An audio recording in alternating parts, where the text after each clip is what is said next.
Good day, ladies and gentlemen. Prairie Banana over here on Pulse Chain. We're going to be talking about PTGC and UFO, two index tokens of the chain that they're an index of the best assets on the chain, and you need to hold them. Not financial advice, but everybody should hold these assets. It's like you come over to Pulse Chain, these are the ones you start with. It's pretty simple because they're an index. And I am running behind schedule. So I gotta find the spaces. We do spaces on, X Spaces, stream it to my channel, and I just got to get it pulled up. So give me a second. I got to find it. I dropped it in the chat a little bit ago. And my buddy Zen is going to be here. Good morning. Got a little platform for my phone here.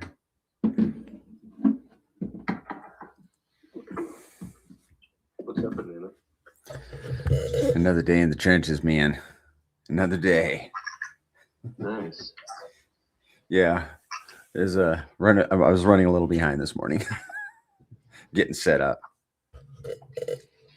I get up at like 5 on Saturday mornings and go do I call it my country drive. I do a little bit of work because I can fit it in. I got to do it once a week. So I do a country drive Saturday morning, and then I come back and jump straight into spaces pretty much. So Nice. That's a good way to start the morning.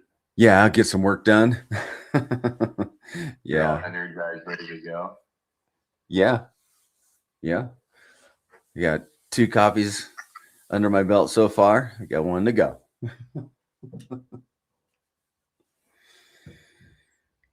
Oh, yeah, man. There's a Stream yesterday. it was a really good stream yesterday. I look forward to listening to it because I got to listen to all my streams. Do you miss a lot when we're streaming, or is it only me? Because like when I listen to them, I'm like, oh wow, yeah, I remember that vaguely, but I pick up a lot when I re-listen to them. I definitely don't re-listen to them. That's for sure. Yeah. But I could miss stuff. I wouldn't know because I don't re-listen to them. True. No, it was very good. Crypto 7 is a champion for PTGC. He loves I was musing on it last night, thinking, wow, here's this gentleman on Pulse Chain, a Hexagon that I've listened to a bunch, like especially in the past, like really strong core asset, and he got a hold of PTGC, and he's like he can't stop talking about it, and then he has us on his show, and he's unashamed. I'm unashamedly talking about PTGC, and I'm just like, man, what an asset he is, because he has a channel. He told me he got over 500 views on that video, which is great. But 500 views at the bottom of Pulse Chain is really great. So as we go up, and he garners more eyeballs, then he'll have more eyeballs to tell about PTGC. Yeah, I think he structured the video really well. I felt like it went smooth and we covered a lot of good information. So he was definitely a really good host there. Oh, he's great. Yeah. And then I get excited when these people who obviously are passionate about DeFi, they've been in the Hex or Pulse Chain community for a long time, 5+ years. And when they do finally give PTGC the chance to look into it and study it and not just make an assumption on it based on just instant thoughts or, oh, another token, oh, this one's being sealed. But when they actually like dig into it a little bit, I feel like they fall in love with it. They really like it. They see where the value is. They see that it's unique compared to other Fion transaction tokens. And I get excited about that, right? Like these people who can bring a lot to our community because of enjoying, and the fact that they already make content reminds me of like back in the day when K4K gave us a shot, and he came out for like a month, 2 months. It was making content, and I don't think it was an accident or just a weird coincidence that our price started surging right at that moment. Yes. And I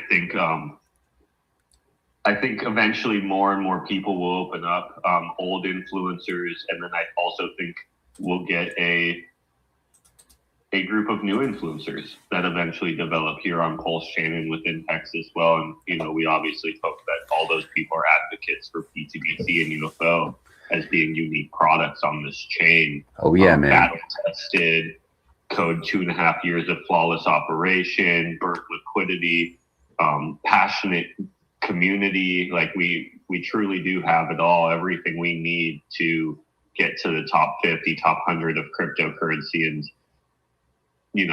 I am excited to see new YouTubers popping up. It is going to make a big difference when the markets shift upwards and there's actually new users going to YouTube and looking for information. Oh yeah. That Seven was saying, his viewership, I think he said 90% down from last cycle. Yep. So that video, by the way, it has almost 1,000 views right now. I've dropped it in the chat on YouTube. So if you're on YouTube, click on that, go over there and hit a like, hit the like, watch it if you haven't. It's really good. And then make a comment, please. Make a comment. And if you're not on YouTube, just go to Crypto 7's YouTube channel, look him up, Crypto 7, and make a comment on that video. Why do we do that? Because we appreciate his support, and if we support him, he'll continue to support us. Not that he wouldn't, not that he would stop being vocal about PTDC, but it's just nice to get that reciprocity from the Grace community. So go support his. In the last week, I've been really looking at like the fact that we have 3,000 stakers and how much we can grow with each one of those stakers. Or we have roughly the same 3,000 people who have a squid position or more. So a very similar number, that's $400 or more. And I think, like, what if every one of those wallets just onboarded one person?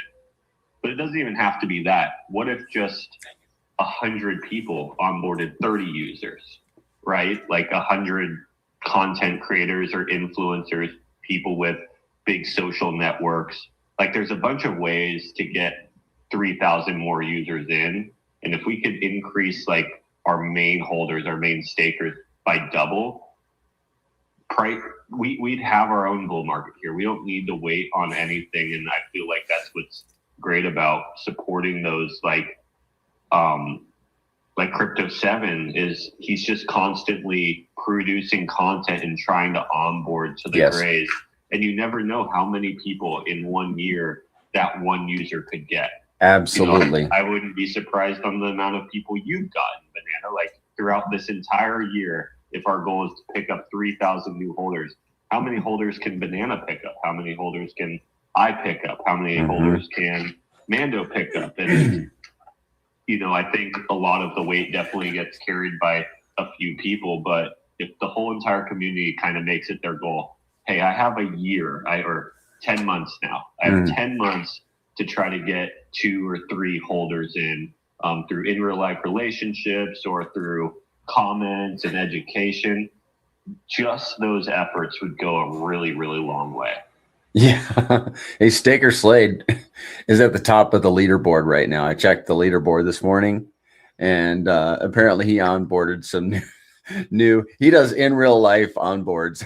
He got a sizable one yesterday at some point. So he's now the top dog on the leaderboard. Good job, Staker Slade.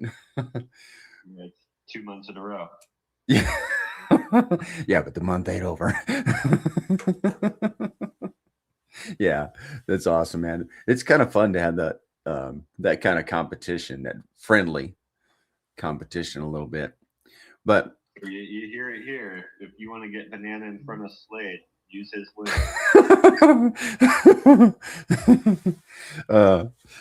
Now, I dropped a screenshot in the Telegram yesterday. And if you guys aren't in our Telegram, you got to be careful of scammers like in crypto, just period. But, jump into our Telegram, and it's always a good source of information and camaraderie. But I dropped a screenshot in there. It's a gentleman, I don't remember his name, Andy, Andy, Andy something, Andy Liam maybe.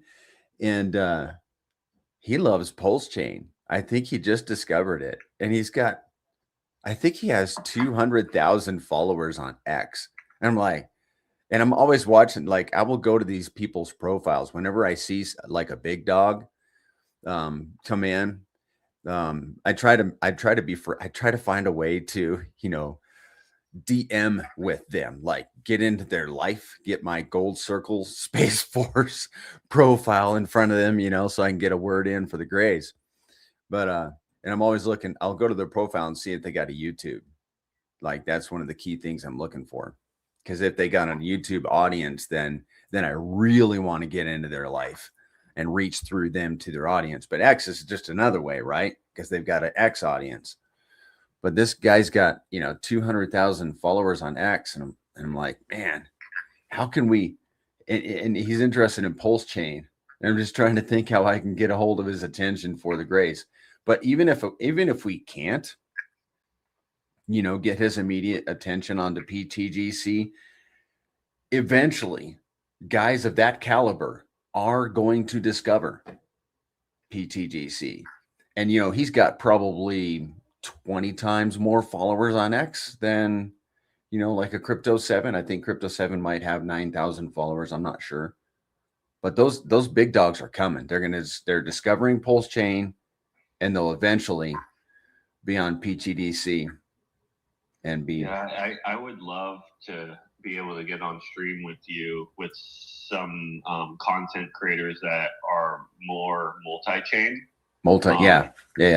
It would definitely be nice. I think it'd be good for Pulse Chain in general if we can, have a stream with some people who are willing, that have a community and value on other chains, and kind of just highlight the opportunity that we have here on Pulse Chain and obviously the opportunity that we have here with PTDC and UFO, and bring up, the reward system to them as well. Like if they have a following that's decent and actually, takes what they say and considers it, they could make a lot of value. I know a lot of content creators always want to be paid up front and stuff like that, this industry. But I think if a content creator actually believes in their following and actually believes in what their ability to bring users into a protocol, what PTGC offers is an uncapped amount of rewards or uncapped amount of commissions for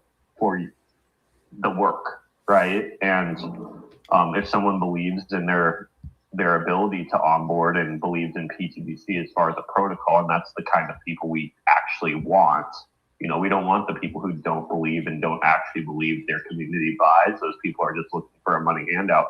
So if we can educate them on, that opportunity, like, hey, maybe some meme tokens offering you tokens or whatever, and it'll be dead in a week, but you got your quick little payout. That's one thing. But if you're looking for a long-term sustainable product that's multi-cycle, that you should be showing your community to, this is it. And your commissions are uncapped. You could keep onboarding for the next 10 years if you wanted to. Yeah, and you could be onboarding. You could literally put your link out there in cyberspace, and you could be onboarding for the next 10 years purely by accident, if you could put it that way.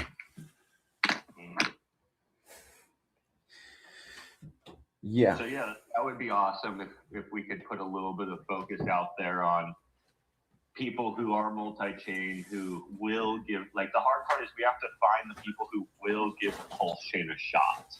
There's multi-chain influencers out there that just Pulse Chain, they're not going to give it a shot. But I do think there is some out there who have built a community, maybe somewhat smaller. Maybe they don't got the 200 followers, but maybe there's someone with 10,000 or 5,000 who do have a small, tight niche community who want to be exposed to something like this, and kind of have to hunt them down and bring them on to the winning team. Right. I dropped in the Jumbotron my pinned tweet, which has a 4-minute video that's all about PTDC. Just kind of, it's an introduction to PTDC. So if you guys are curious, click on that, watch the video, and you'll know what we're talking about.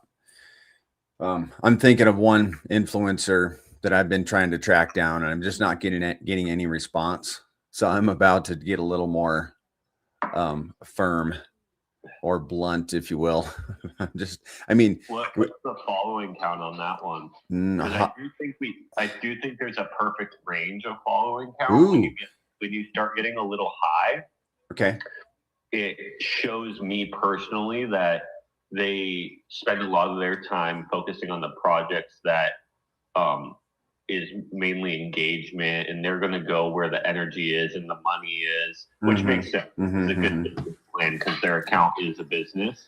I do think there's a good middle ground where the bigger players probably want the trending meme token of the week and this and that, where the smaller guy is actually looking for those big wins and looking for the projects that can change their community's life. So if you're shooting your shot at very, very large accounts because they have a large following, maybe try to tone that down a little bit, find the mid-range, the 5 to 10K guys. And even when you look at those larger accounts, a lot of those followers are just dead accounts. Not saying they bought them, but because they're hopping around so much, what they're collecting is just meme coiners, and those meme coiners usually leave pretty quick because they get wrecked, and they're actually not engaging or even looking or anything. So that's a fair point.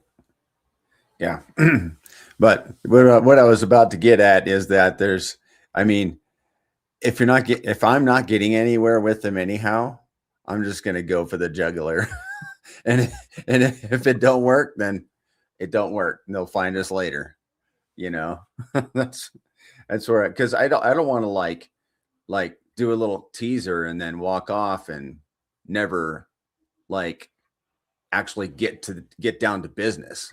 I might just get down to business, and if there's no response, then I'll just move on. But I like that. I like what you said about leaning more into the mid to low range follower count kind of influencer. I think that makes good sense. Yeah, because when you see 200,000 people, obviously, 1% of that would be nice. But if we see someone with 5,000 people and 1% of that's 50 users, 50 users can make an impact. 50 new holders can make a massive impact on PTDC. And maybe that's a little bit more in our reach, especially because we do have things as a community we can offer. You know what I mean? We can multi-stream, and we can go on stream with them and help increase their community. Not saying we're going to push our community towards every token they shill or anything like that. I know. But we do come with, I think, a pro to be a part of this community. We obviously have a reward system for onboarding. We have a sustainable product with a 2.5-year track record. We have very discounted prices right now with the potential of 100x super easy. And then also an active community that when you're talking about PTDC, your engagement probably boosts it as well.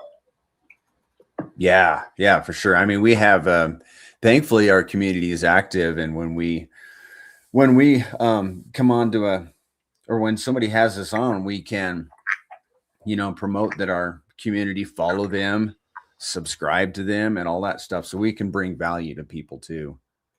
In addition to a reward system. I do think there is that good range where maybe the 5,000 to 10,000 followers who have YouTube channels and stuff like that.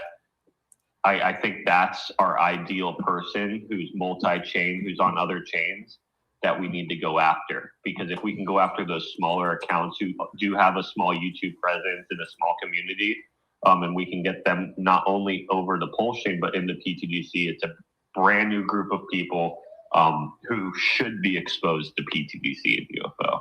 Yeah.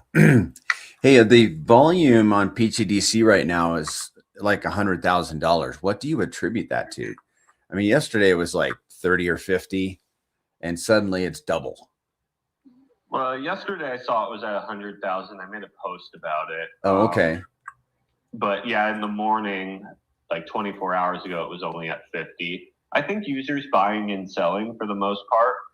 Pulse chain, I think, went up a good 10% yesterday. We were up 22%, and then it looked like pulse chain came all the way back down as kind of the hype wore off a little bit. And so we got some arbitrage action. I think we had some human interaction. I think there's people lurking on the side who want to scoop up these PTGC tokens. I think a lot of people are forgetting about that there is players out there who want a bag of PTGC. They're just looking for their entry. So maybe a couple people kind of took action on those entries because there's really not a lot of tokens left. And if this thing moves without you, getting your supply of the tokens could be problematic. Pretty much gone forever. Yeah, really difficult. And it might never come back, right? Like I even look at, I think we got down to 19 mil market cap, and there's a high chance that we never even see those market caps again forever. Yeah. If Pulse Chain doesn't go on a huge tanking event, and if ETH and Bitcoin don't go on a huge tanking event, we're looking pretty strong up here. And that opportunity that some people are waiting for 15 or maybe 10 might have just never came, and they still want exposure. I think everyone on Pulse Chain should get exposure, because if you don't get exposure to PTGC at this point, you're going to have to watch PTGC crush it on this chain for the rest of the existence of the chain. Yeah, pretty much. That's why we're trying to get the word out, like as far and wide as we can.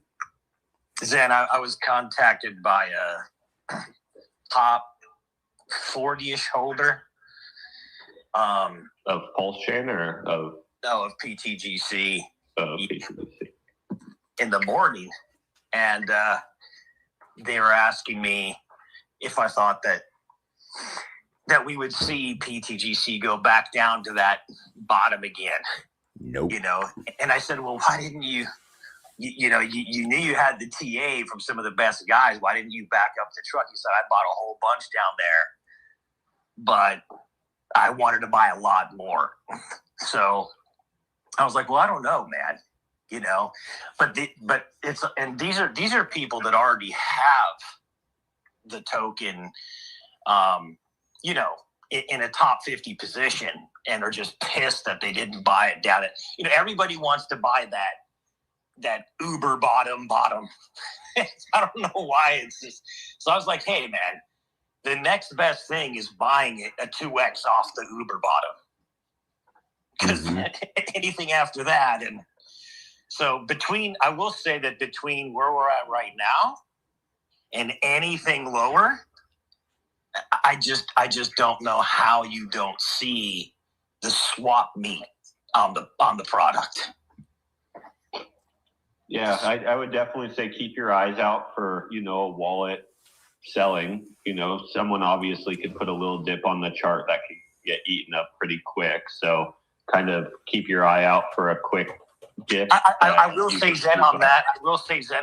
This ProveX thing, anytime on this little blockchain you have an event that's incorporated with Richard, you're going to have people selling whatever they think they need to sell to buy whatever they think they want to buy. And I think last night you had some people selling. I was watching some of the wallets. A lot of them were just going into stables. I think just trying to prepare for buying ProveX, basically, which I think you're going to end up getting wrecked on that, but good luck.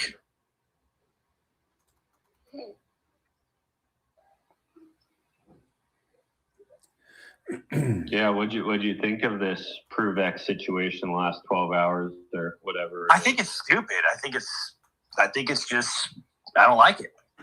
I think it's a marketing event, to be honest with you. I really don't think it was an accident. I think he is trying to get attention from media as, oh, honeypot, this or that. Look at the chart. Oh, it's going to take now. He's trying to get attention on him. I don't think it's the right move here. There's no one even looking at crypto right now. I think more importantly, we need to just be successful. Just the whole thing's just super weird. Like, because the whitelisted wallet put up that liquidity, and the whitelisted wallet's the one I think that bought, and then also the one that's selling. It just seems like all a play to me. Just buy PTGC. Yeah. I warned you. Yep. I warned There you go. Forget those. I warned all of you. Most gullible community in the freaking space.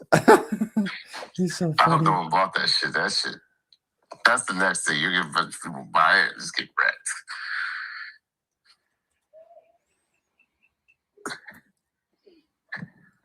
Yeah, I prefer professional marketing over weirdo, tinfoil hat marketing.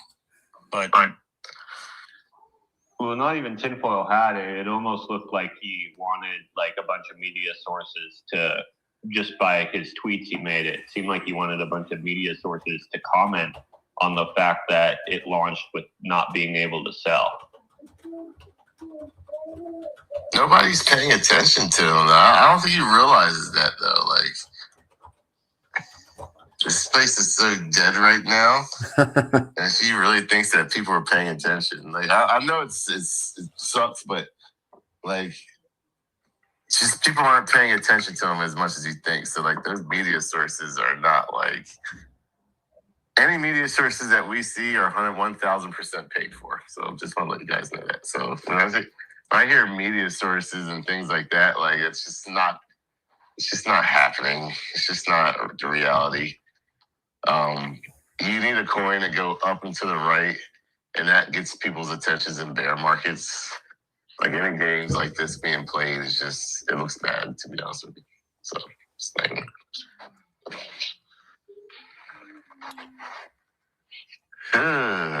Just Yeah, buy I don't think PTGC, bro. Like, it's like, what are we doing here? I don't think it's that deep. I don't think that I know, Zen, that we kind of can get into the weeds of that, but I just think that there was a mistake that made that happen. I don't know. Again. Yeah, it's Again. It's like Pulsex, same thing. And I will tell you that, like, I did speak with one of the lead devs, and yeah, they weren't on it. So Retarded, bro. It was so bad. Well, when you say that they weren't on it, you're saying that they weren't working on correct, a specific token, so it was like a different dev working on it. correct. So Yeah. it's just so I'm over it, man. Everyone just buy PTGC and just make your coins move. Like, that's it. Like, everything else is so what's the best word to say? So juvenile, it feels. Yeah. It's a joke. It's like, it's worse than a meme coin, in my opinion. As far as like the way we present stuff like that as an L1, so that's why I say let PTGC take over, man. And many people are probably saying that just to pump my bags, but it's like, literally, if PTGC wasn't on this chain, I would not ever be talking about Pulse Chain as of like 2 years ago. Wow. That's just the reality. Now, I would say a year ago. I won't say 2 years ago. 1 year ago. And I think that's a lot of people in here. That's saying Like, something. it's all we got. So might as well make it what it is. Make it the best. And tear it up and smash it. Because everything else that comes out after is just kind of like, yeah. Every single time it's a letdown. Except for PTGC. Pete I, letdown. Teddy Bear, letdown. down. Pulse X let down. Hex let down. Pulse Chain let down. PTGC smashing it. Yeah. Pretty much.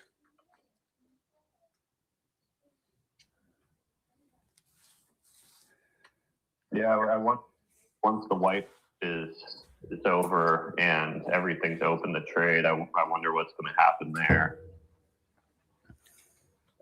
Obviously, he's going to make a new liquidity pair that has a fresh chart, so that we never look at the existing chart again. But I have a question. People are buying the coin right now. I decided not to participate in anything, so I didn't even. Are people buying the coin that's out right now? The Prove X? Yeah. I don't think anyone's really buying. I looked at screenshots of the price chart and it only showed like $15,000 of volume. It has like such little liquidity that obviously that volume, 10K in buys pushes the price up significantly. So that's kind of all that chart is showing right now. It's not like tons of buys are running through it at the moment. It was deployed on V1, wasn't it? V2. The pool. Yeah. I think RH is just going to deploy a V2. No, I think it's deployed on V2 already, Mando, and then I think he'll move it to V1, and then it'll just get a fresh chart. How's that going to work? Isn't everything like as far as like liquidity providing on V2?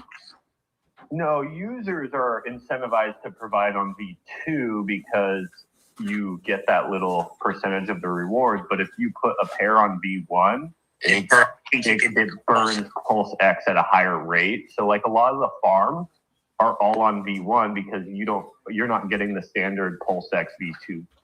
But who gives a shit about V1 if you're not getting? What's the point of doing that if you're not getting anything? You're just like helping the calls and not making any money from it.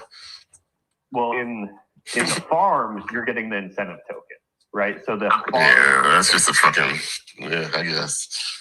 If Richard's the one providing the liquidity, obviously he doesn't really care about the reward, so he probably cares more about the just buying and burning of Pulse X, and it burns Pulse X at a higher rate if you put it in one. It's a joke. Oh my goodness. Let's wait. Let's wait. How it actually is set up. Start calling it a joke, man. Mando, come on, bro. Look at what's going on right now. We can't even have a smooth launch, bro. Let's wait for the joke quote till it actually launches the right way. Oh my goodness. It did launch. No, it didn't. It didn't. Technically, the block has to hit for everything to release. It's not hit the block, which I don't think it's till like 8 o'clock this evening. Here's your problem. You get your crypto slaws and your fucking gigas reporting shit, which gives people freaking ability to do shit. And that's always been my issue with Pulse Chain is those types of people. So therefore now shit happens and it's just like it ruins all the like it ruins just everything because everyone's like the reporter guy and wants to be the guy that gets the most likes to be the first one to report what's going on. Oh, guess what? There's a time block for 24 hours, blah, blah, blah, blah. And I know we got our tokens and all that stuff, but like, I think sometimes the community is too smart for their own good. It's like, just let things happen, let it go. 95% of people wouldn't even know they had tokens in their wallet if they know when they reported this stuff. So far, and I feel like this is how a lot of people have built their free time is kind of just reporting on their investments. Which is crazy because you're supposed to just buy something and then just go on vacation with your kids, bro. You know? The nerds that just sit there in their freaking basement and just look at block explorers all day.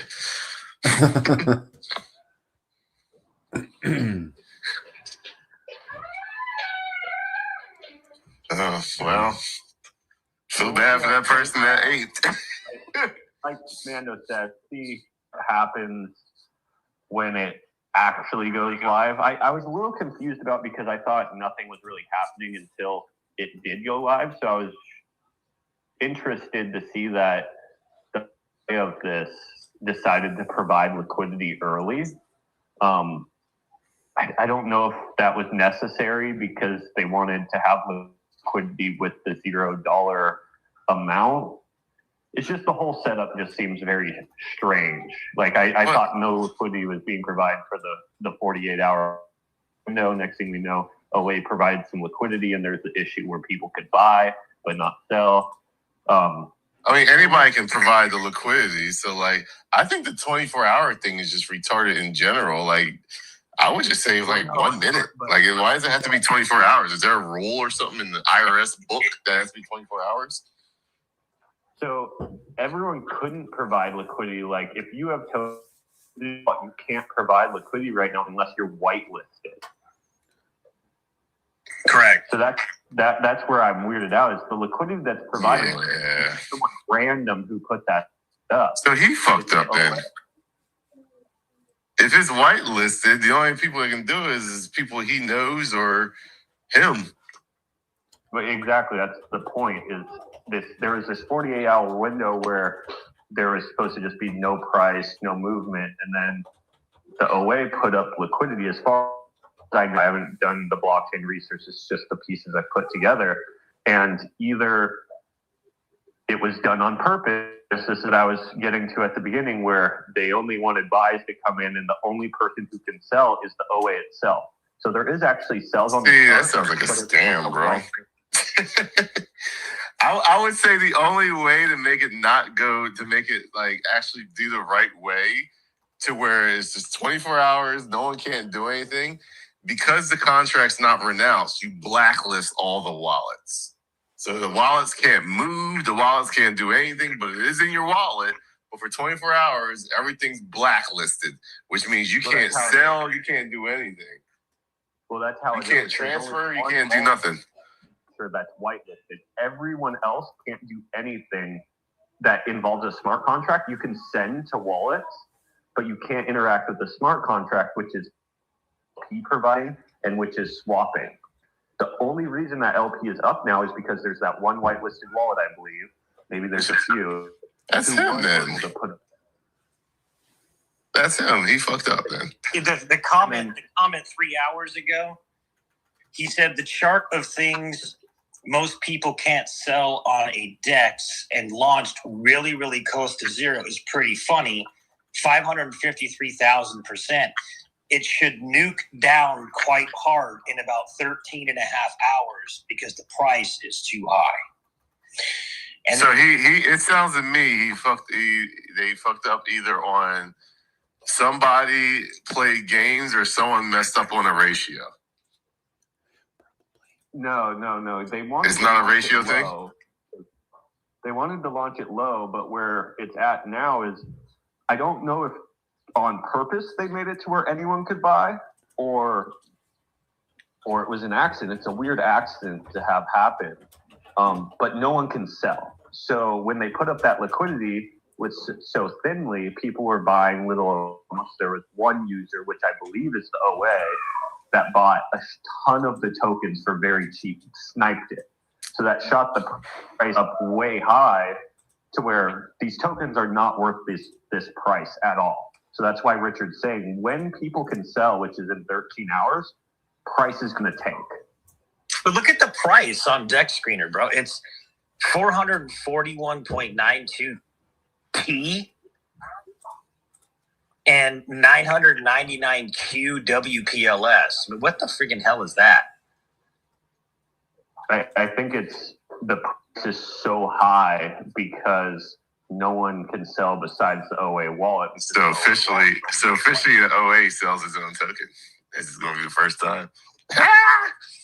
Well, no, it's in 13 hours, the blacklist over everyone comes off, and then people can create their own LP pairs. People can sell, so then the price will be found.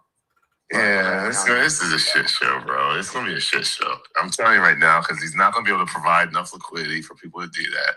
People are going to be stupid and sell their tokens at this high, and it's going to have no liquidity for it, so people are going to get wrecked.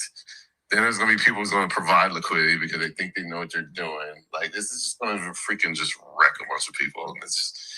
And the worst part about it is it's only pulse chain people. Well, That's the thing. There's no outsiders in fucking Provix. small pool.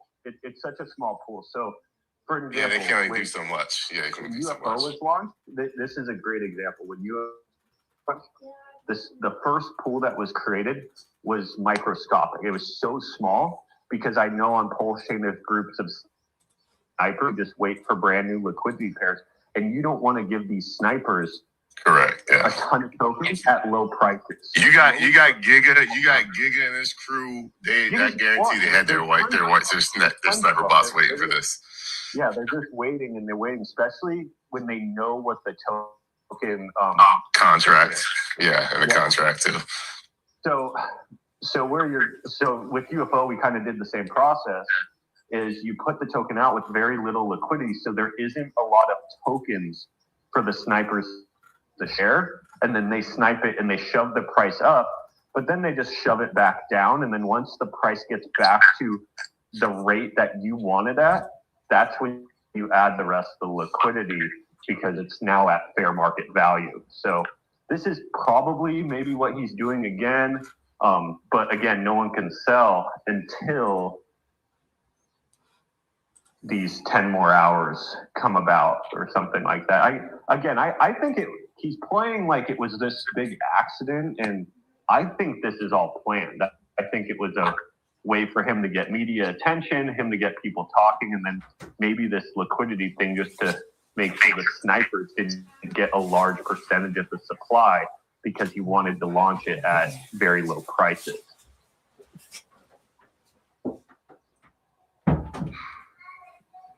I just don't see him making this mistake or his step.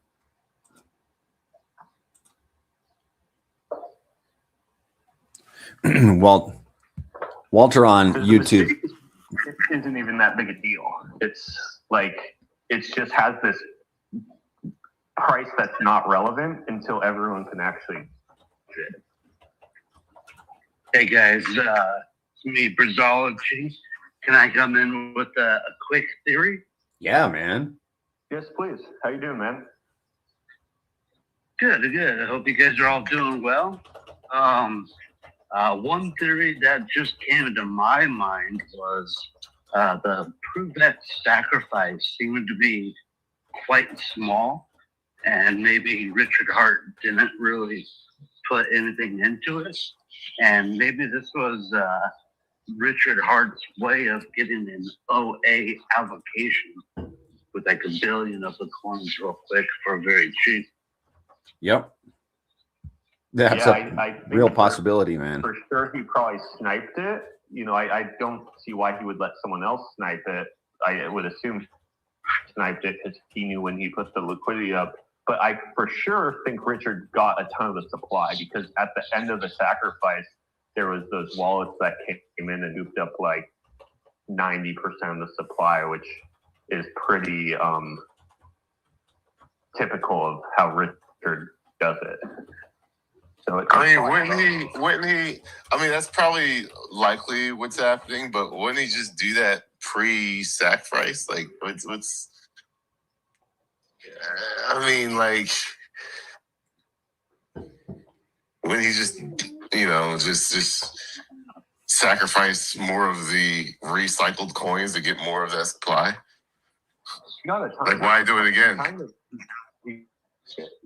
I think he got like 90% of the supply or 95% of the supply with those late sacks like he did with Pulse X and Pulse. So in that case, then he would just, there'd be no point in getting even more supply. He's just probably going to be the one that dumps it down to the price where he wants it to start at. Well, there is because if you launch something at 0, it's either you who gets those cheap tokens or someone else that gets correct. Tokens. So why wouldn't he want to be the guy that spends $66 and gets the majority of that liquidity pool while it finds it? Like, it makes sense for him to snipe it, or you're just giving that value to someone else. How much was sacrificed total? Real money, like 16 million. Like, that's not including his money. Like, it's however you want to put the quotes, how you want to do it. I think before he came in, it was like 16 mil, and then he came in, I think, with 400 mil. 100 mil. Okay, yeah. I think 400 million was the number after he took his percentage.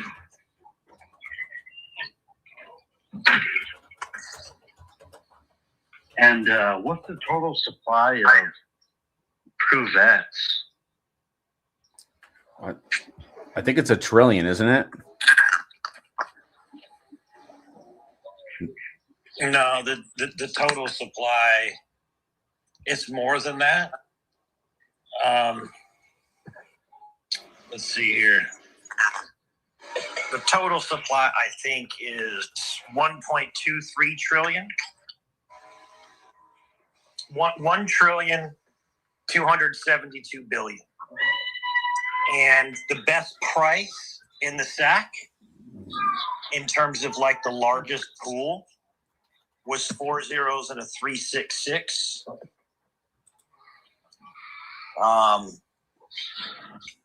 So that's the best price that anyone got in the actual sacrifice was 4036.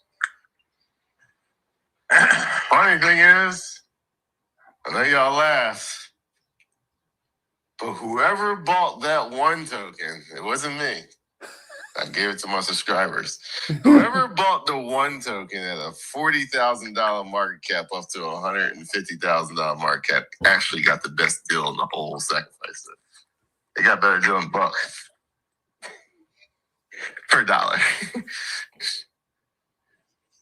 I thought that the break even on that was $160,000 market cap. So whoever bought that, and they had a lot of liquidity at 40,000.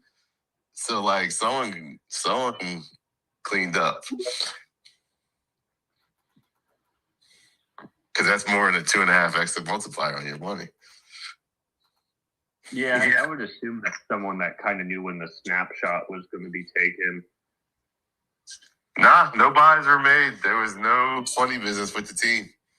And the team hasn't even sold yet. And the snapshot's been taken. So all the funny shit that everyone talked about did not happen. It's as fair a game as it was. And I even gave it to my subscribers and said, hey guys, it's a $40,000 market cap. And I was like, I'm not going to buy it. I'm going to let you guys know. If you take advantage of that, if you really want ProveX, that's the best deal you're ever going to see. So it's 1-to-1 up to $160,000 market cap. So anything less than that, you're actually getting a multiplier over the multiplier.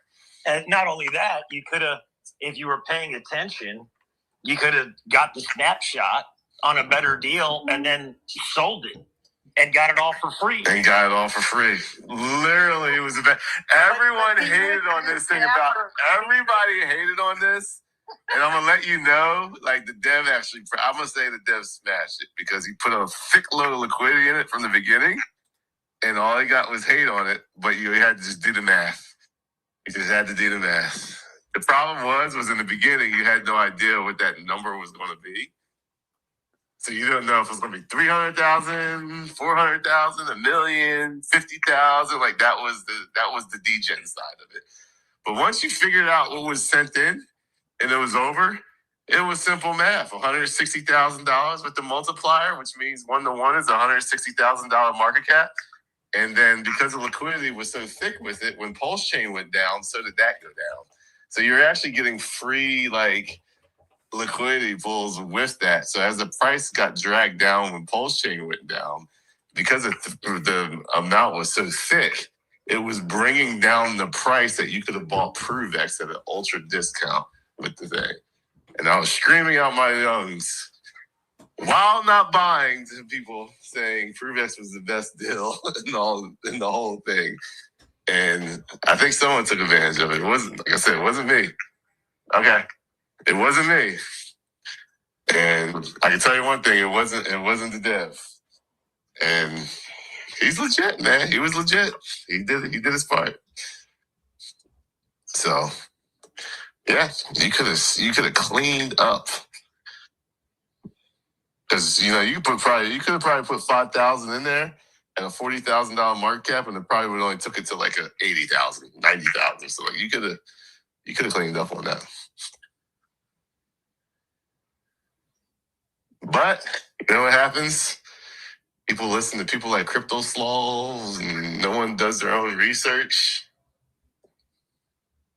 Man, you called me that one time. Was like, is the math right? I was like, 160. I ran. I was like, 160 is the number, bro. No one wants to listen to me. I'm trying to tell them 160 is the number. Yeah, I ran the math myself. I came up to more like 130 myself. No, you're not paying attention.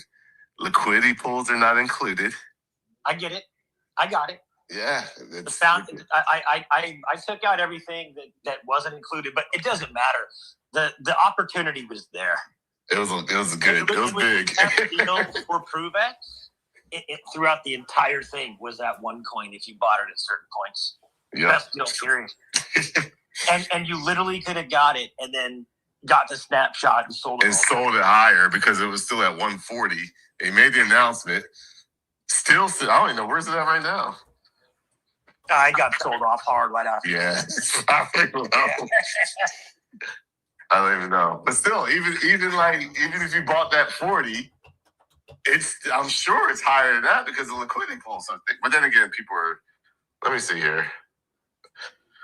I don't know. I've been in Mexico this whole time, so I just got back. It's at $48,000 market cap. So you see what I mean? Like you could have bought that.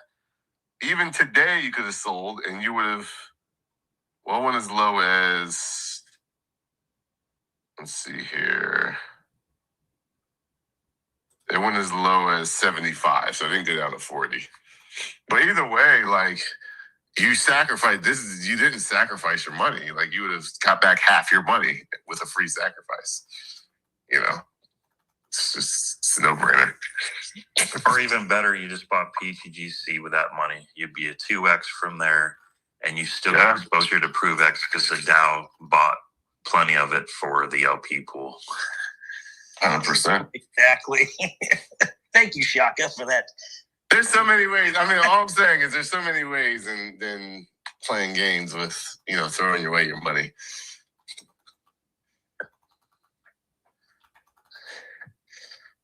Like I said, I'll never do another sacrifice ever again. Yeah, it's just. I've yet to have a pre-sale. I've been in this game since 2013, and I've yet to have a pre-sale actually work out to you're just like, hell yeah, I made so much money in that pre-sale. Never once.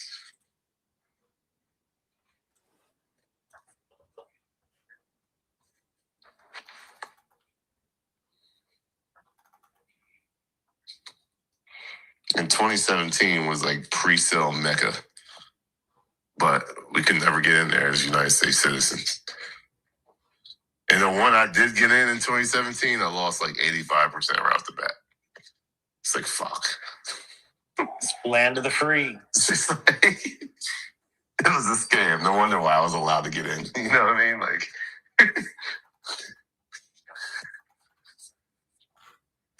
And I thought this one was going to be the winner, too. Pulse chain, I finally get the VA going. And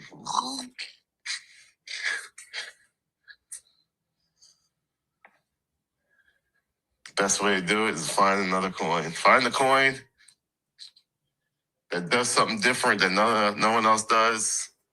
Ride that bad boy up. Mm-hmm.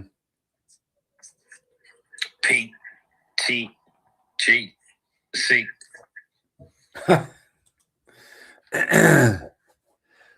Yep. I'm not getting it.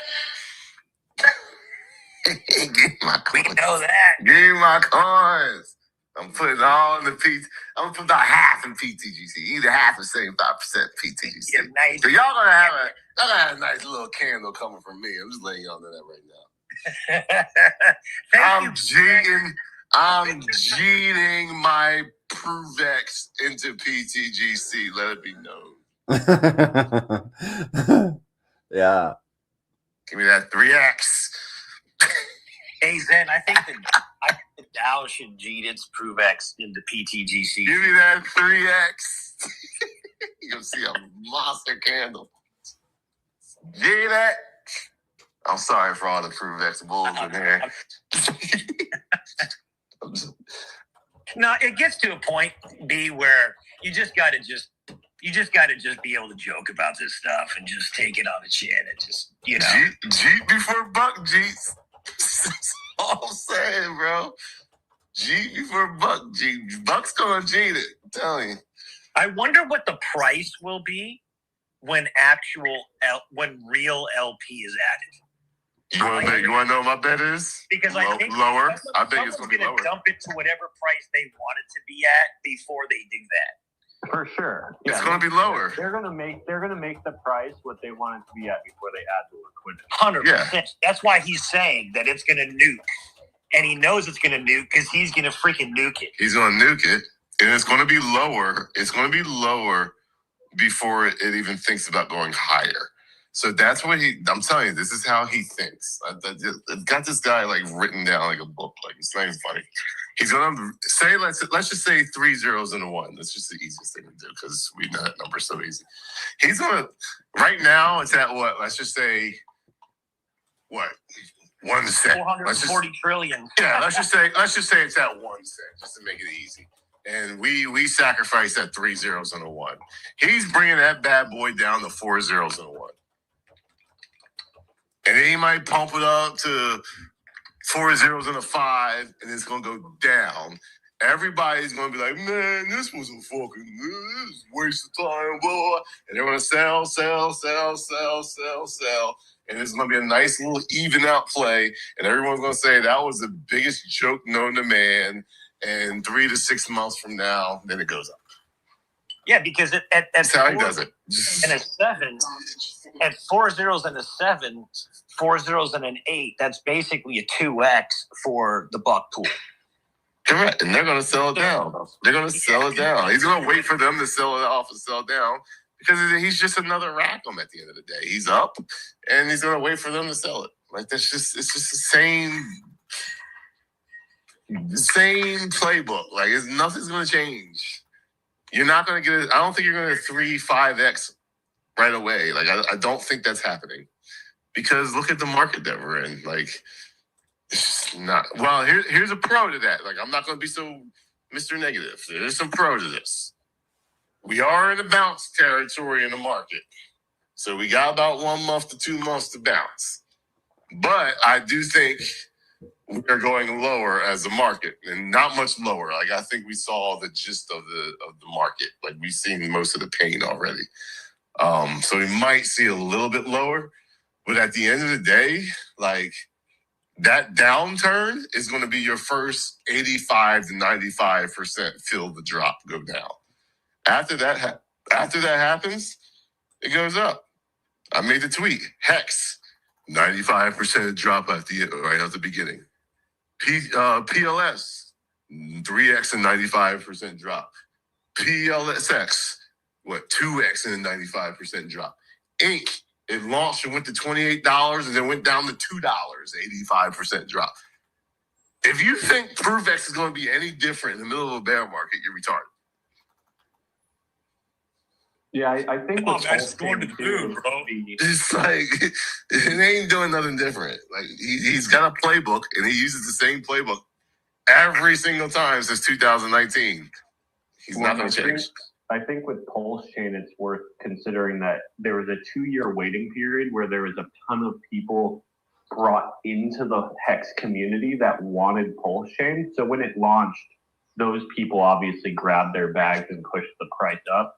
That then just nuked down. I don't think there's this massive line of people who want ProveX that didn't get it. Like, everyone kind of sacked a little bit if they wanted a bag.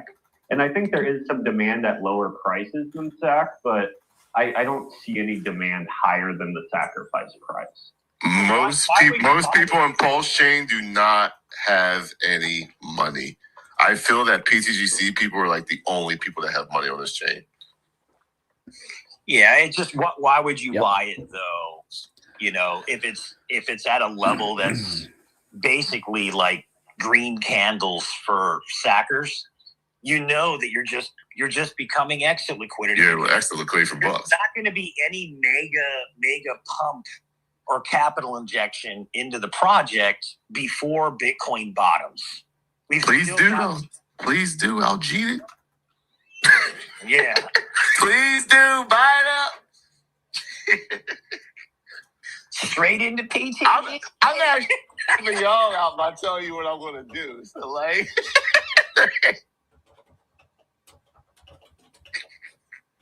there ain't no.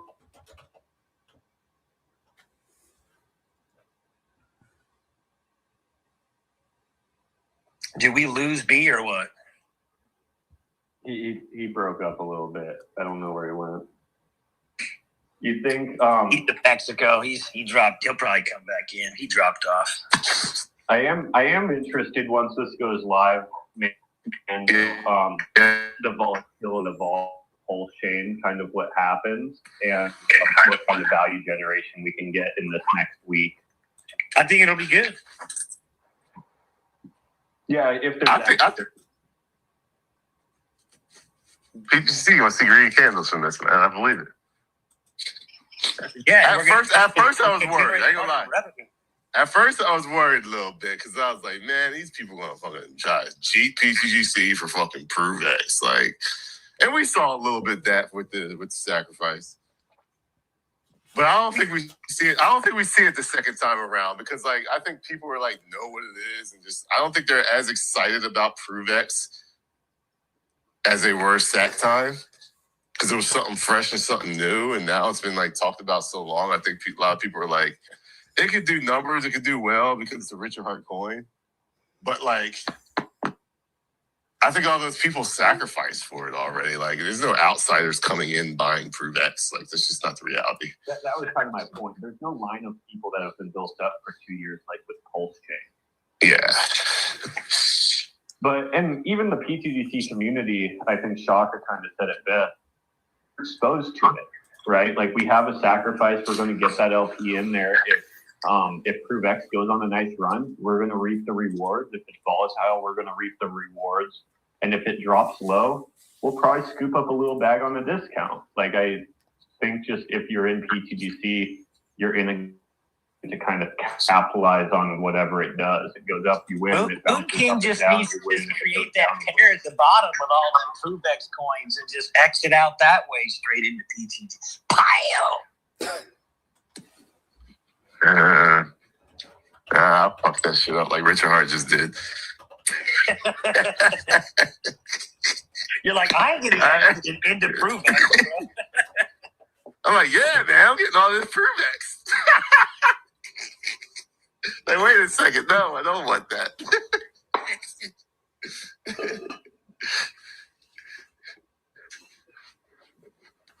Nah. PTGC keeps winning though, man. It doesn't matter what the situation is because the design of this thing, we just have the pivotability on any situation, bro. It's just phenomenal. We're gonna be able to buy ProveX on that dip, and just the whole community is gonna just be exposed to ProveX, just like everything else. I am a little. I'll be upfront with this. Like, the only thing I don't like is the market is shifting away from that narrative. It isn't. It isn't. Let me take that back because I just thought about something where, actually am kind of wrong on that. But like, the narrative is shifting away from, like, I know it's not privacy. I know it's not a privacy. I know it's more of a OTC is probably the best way to call ProveX. If anyone disagrees with me, please feel free to chime in on that. But it's not really privacy at all. It's OTC. It's a way to not use exchanges to get correct. Yeah. Yeah, you're talking about bank accounts doing transactions with a, Yeah. So like, I'm not. I feel that's coming, but I feel like we're a little too early to that. Because exchanges are starting to come out. And for example, like, I do think there's going to be a CDBC. Like we're not going away from that. Like that is a thing. That is reality. That's coming. Whether you want to believe it or not, that Trump says it's not going to happen. It's coming. Trump will leave office in 2 years, and you don't know what's to come after that. So that's a fact. That is what it is. It's likely going to be Circle, which is USDC. So all these stable coins will somehow, some way get taken over and become a CDBC and controlled somehow, some way by a government, because they're not going to have a choice at the end of the day. So they're going to sign their souls to the devil, and your stable coins will be controlled at one point one day. Now the next question is, well, if banks are controlling that or into that, where do you throw your money into?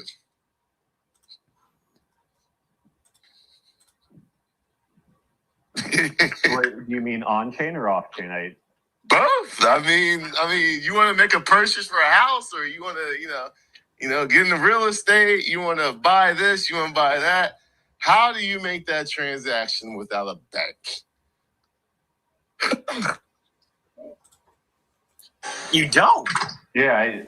Right now, You don't make that transaction without a Yeah, bank. that's why I think we're ahead of our time with ProveX, because I don't know if that really solves anything. So it's like when I go deep into it, I'm like, right now, the next narrative in crypto is not this.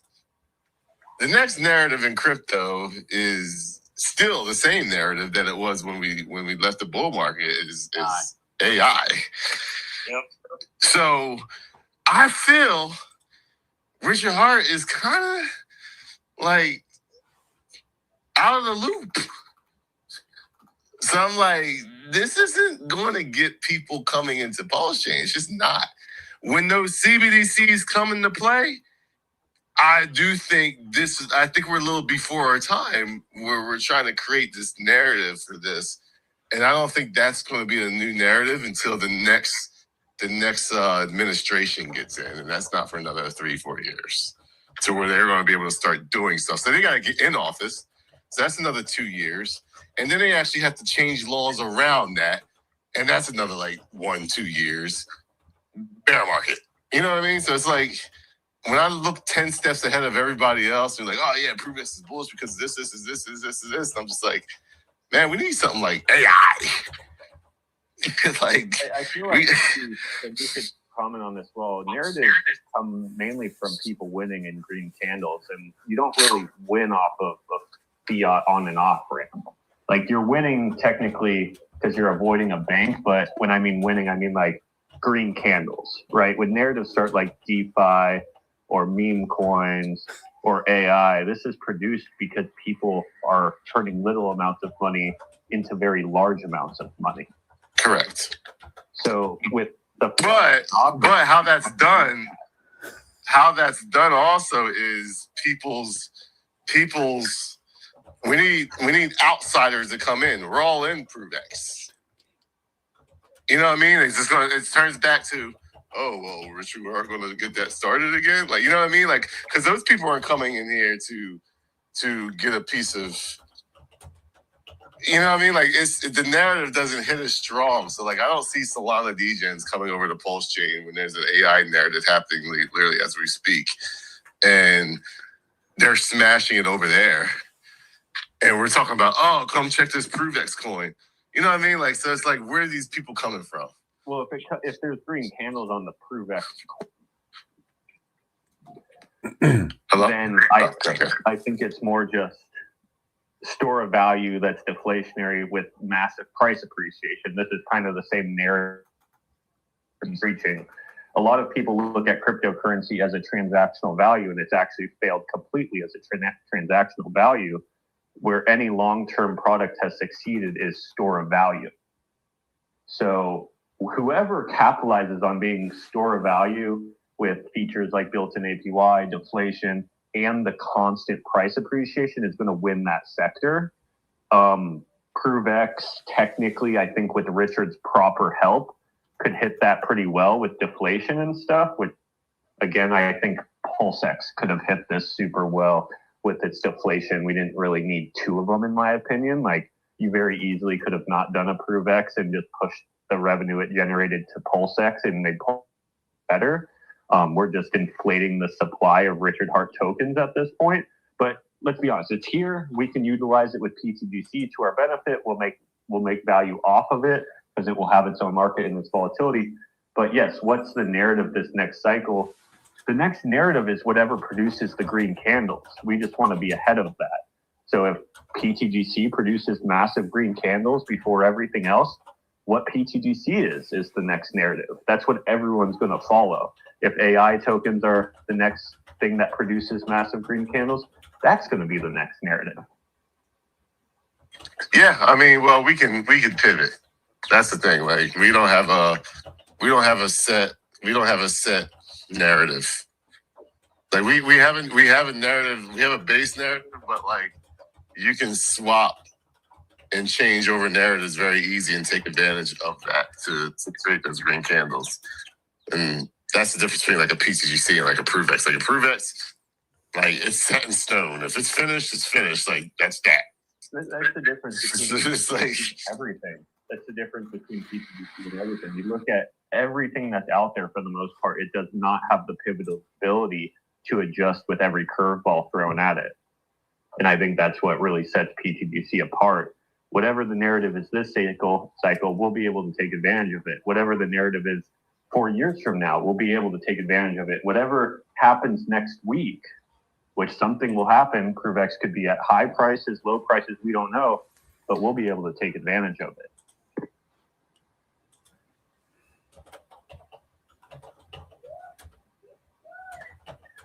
Yeah, we need some AI on the chain. That's how the crypto works, man. Like, if you're paying attention to the crypto space, a lot of these L1s are doing something within their L1 with AI to get a piece of the pie at the end of the day. And the more traditional market we get and become, which we already are pretty much leaning that way, the more crypto. That's the thing with crypto, is like, it's the same thing that goes on within the stock markets. When you look at the stock market, what's hot right now? NVIDIA, the chips, the AI tech companies, things like that. That's what's hot right now. A Chevy can't keep up with that. Walmart, they can't keep up with that when it comes to like sales of NVIDIA. So you don't see Walmart skyrocketing. You don't see Chevy stock skyrocketing. You see NVIDIA stock skyrocketing and things like that. So like, if you're doing the individual plays, you're not smashing it, because if you do a 401k, you can actually take a piece of that. So we're kind of like the 401k of the blockchain. So we can actually take a piece of that and take advantage of all that. But it's not, if you're not. You have to find the products, though, that are actually doing it, because you don't want to be searching out the projects that slap on AI. It reminds me a lot of like the gaming sector in 2021, where you had everyone saying, "Oh, we're a gaming token, and literally the level of game was like a game from 1960. And it was just like, no one. I mean, people play those games though, man. Have you seen these kids, man? They don't play. I watched it so much 2 cycles ago. Children would come out with a game. They'd say, "Oh, this game's going to be so fun," and literally, no one touched the game ever. Nah, I mean, I get it. It's the.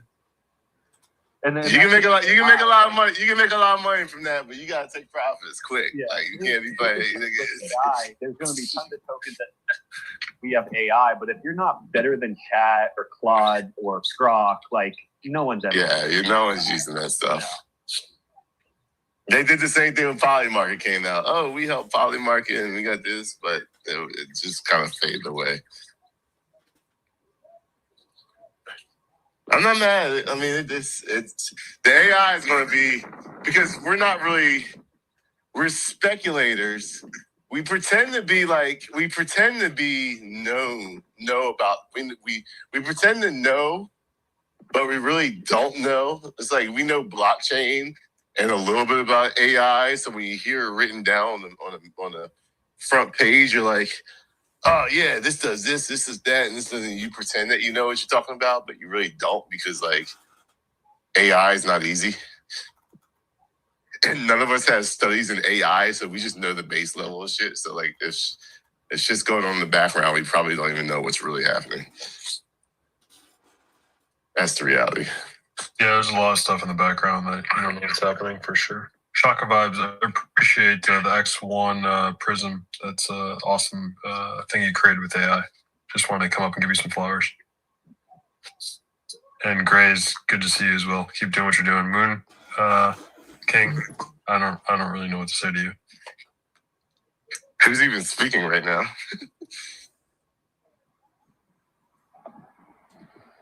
I only see 5 people up here. Simple Waters was speaking. What's up, Simple Waters?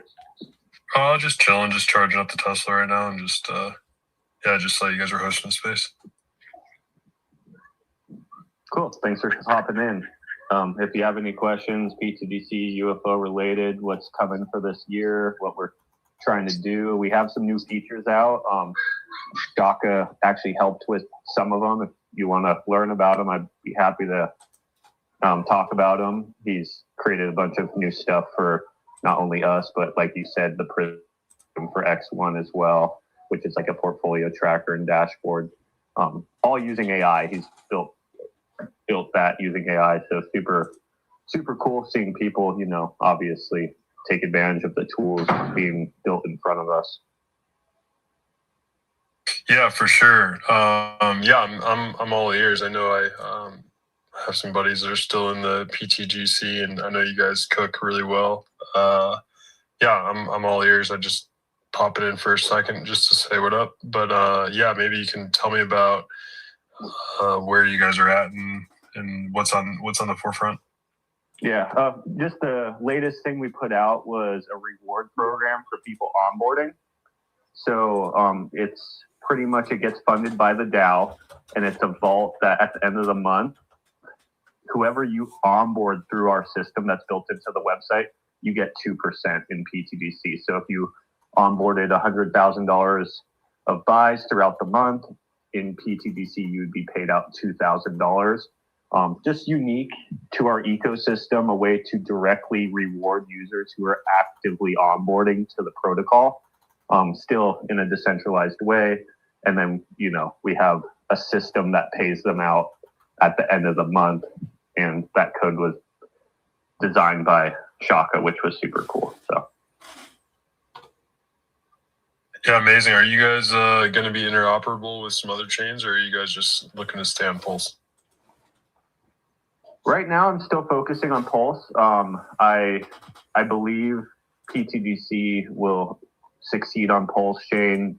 If Pulse Chain does good numbers, that's awesome. Even with Pulse Chain doing mediocre numbers, PTDC can start knocking on the doors of some of the largest cryptocurrencies that exist. It's so undervalued right now. Pulse Chain, just with it going up to price, that's a 10x multiplier to anything we can do. In the past, when value has flown into Pulse Chain, like in rallies, we've been able to do 10x's against the market. Well, if that kind of played out again, that's 100x from these levels, right? Everything's sucked down so low that I feel like we still have so much upside potential over here. Obviously, if Pulse Chain doesn't perform this coming cycle, I guess we would have to kind of reevaluate our options in front of us. But I think those options look like not necessarily going to other chains, but just pairing with maybe tokens from other chains as well. Like we've been focusing on the Ethereum pair. The goal is to eventually focus on other pairs as well that are more legacy based. Totally makes sense. Yeah, I gotcha. Well, awesome, man. Happy to hear your voice again, and keep on deving, dude. You guys are doing amazing stuff for the Pulse Chain ecosystem, and just know that there's always an open door on X1 for you guys to flow in, or if you guys want to create something that's cross chain compatible, or just check out the water out there. It's open. I've been hearing about X1 for 5 years now. Is it out yet? I think it might have been around similar to the same timeline, maybe a little bit shorter timeline than when Pulse Chain came out after the 2 sacrifices. Yeah. So yeah, it's probably been about 3 years total since the deployment of Zen, and then also all the way to X1 now, which we're the largest fork of Solana. And yeah, we have over 2,000 validators with 192 gigabytes of of RAM with 4 terabytes of disk space. Yeah, we're kind of riding the wave and So it is out. Open chain. Oh yeah, it's been out. It's been out for 6 months. So yeah, I mean, I don't want to hijack the show, but yeah, Moon King Beards, we can talk off channel or something about that. But yeah, X1 is live, and I'm sure you can tap into Shaka's profile there. He's been doing a lot of great work, and I saw him in the space, so I was like, oh man, I gotta tap in. But I'll listen back to the recording. I'm hopping in late, but anyways, keep up the good work, boys, and I'll see you guys later. Yeah, thanks for coming in, Simple. Yeah, and just real quick before you go, Shaka kind of keeps me up to date with some of the X1 stuff, and I've heard Jack has been integrating a lot of AI stuff into his chain, so I think he kind of hopped in at a good time per our conversation of AI built into blockchain. So cool. Thanks for coming in, man. Yeah, for sure. And yeah, it's a pretty interesting time we're all in, and seems like AI is going to be here for a while. So yeah, hopefully we could all plug into this new wave and create some great shit. So all right, guys, peace be with you. See you, man. What's that guy's name again? Simple Waters. No, I mean the X1 guy. Jack Levin. Jack Levin. I mean, to be honest with you, like, I think he has like, he's one of those devs that's got like 50 million ideas and it just keeps coming with them and just never sticks with one. He's one of those guys, which most devs are that, because their brains are wired that way. But the fact that he's doing like AI stuff, I think he does get that part of the market. Yeah, so, 100%. It's, like you said, that's what we were just talking about with Richard Hart. Needs to like at least know what's going on in the market. From what I can tell from him, he can pivot on a dot, and that's a really good quality of any business owner. If you want to consider blockchain a business, and I think even that's what Richard needs to look at a little bit right now. It's like, hey, you need to be able to pivot with the market adjusting constantly to make sure you are at the right spot at the right time. Yep. DeFi, he was in the perfect spot with the perfect product at the right time.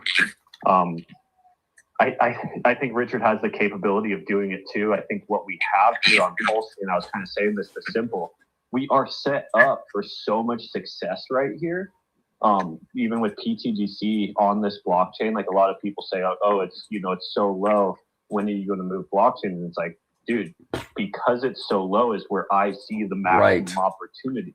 We are now at the point with Pulse Chain to where we don't even need Pulse Chain to do 10x sack rate or 100x sack rate for us to win substantially. We just now need Pulse Chain to go back to sack rate, and we will be massive compared to most cryptocurrencies on other blockchains. Because that 10x multiplier, you're not getting a 10x multiplier from ETH. That's a $20,000 ETH this cycle. You're not getting a 20x multiplier by Solana most likely. So I do think there's a ton of opportunity in the fact that this chain is kind of such a ghost town at the moment. It makes it to where our growth from this level can be so massive, so easy. And then we just need a couple of things to click as far as the products go, and I do believe the deflation and the scarcity of his tokens, he's done very well with keeping them scarce. There's just no demand right now. And if we can get any demand over to this blockchain, prices are going to rise. Yeah, I mean, it comes down to it is just the market itself and the history of the market. Nothing against Jack Levin. I've streamed with the guy. I even participated in Zen, but at the end of the day, he doesn't really have any. Does he have? I don't think he's ever had a chart that had an uptrend. So it's like, Not yet. It's like, I don't know, man. I don't know if I'm gonna take that risk. But like most devs that have multiple coins, multiple cycles, don't have uptrends in their coins. And you get from the history of crypto, you just don't. What happens is you split your community way too much, which is what we're seeing with like Pulse Chain. Like you got 5-6 coins, and you smash on the first coin, and then after that it just goes back. Dan Lammer is another example of that. Like you killed it the first time, and after that it's like. It's another form of inflation, in my opinion. Yeah, it's you're putting out more RH products, but there ain't no more people right now. Correct. There's less people than ever, so you're spreading less value amongst more things. That equals lower price. You can control price by controlling supply and demand. If you increase supply, demand, your price goes down. If you increase demand and reduce supply, price goes up. That's you have to grow. You have to grow as an individual to you have to grow your user base that much more times 2, times 3, because you're going to get the people from that front user base to buy in, but you're not going to get anyone else to buy in that's going to screw you. So if you're not growing as an individual, like when Richard Hart decided to leave for 6 to 8 months and only talk about lawyer stuff and working out, well, you're not growing your user base, so therefore you're not going to grow when you add another token. It's just not going to happen. So yeah, like it's either it has to be a fresh new coin, and you have to jump on it. So a fresh new coin, fresh new narrative, and you have to jump on it, or you have to find a way to make money off that coin in order to do it. Like even the people on Ethereum, all those DeFi bugs, all those people who got in Ethereum early. They don't care because they're making yield on that Ethereum. They don't need the price to go up. See, a lot of people need Ethereum to go to $20,000 market cap. All they need to do is make 3-5% on their money, and they're smashing it every year. And then if it does like a 2 or 3x, they made a 2 or 3x on that money. So they absolutely smashed it. They absolutely killed it. But like, that's where we are at with PTGC. We don't need Pulse Chain to go to a penny. We were thinking that in the beginning, but then we realized we actually don't even need that. All we need is Pulse Chain to create a lower high, which chances of Pulse Chain creating a lower high is extremely high. And I know it might think that I'm hating on people, but look at crypto. There is still, and I've been preaching this for freaking years. I've been preaching this, and I don't know why I have to keep saying it because people don't believe it. But there are less than 12 coins that created a new all-time high from their previous cycle. 12.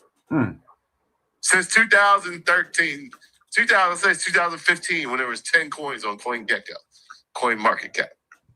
I remember when there was only 10 coins on there. Now we got 10 pages.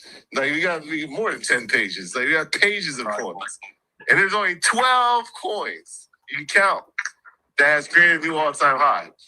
Well, how do you win in crypto? You find the new narrative first and get in, and you speculate early, and you get hit, and you hit. Or you find the coin that you get in early on that you can make money or yield on that coin as it goes up.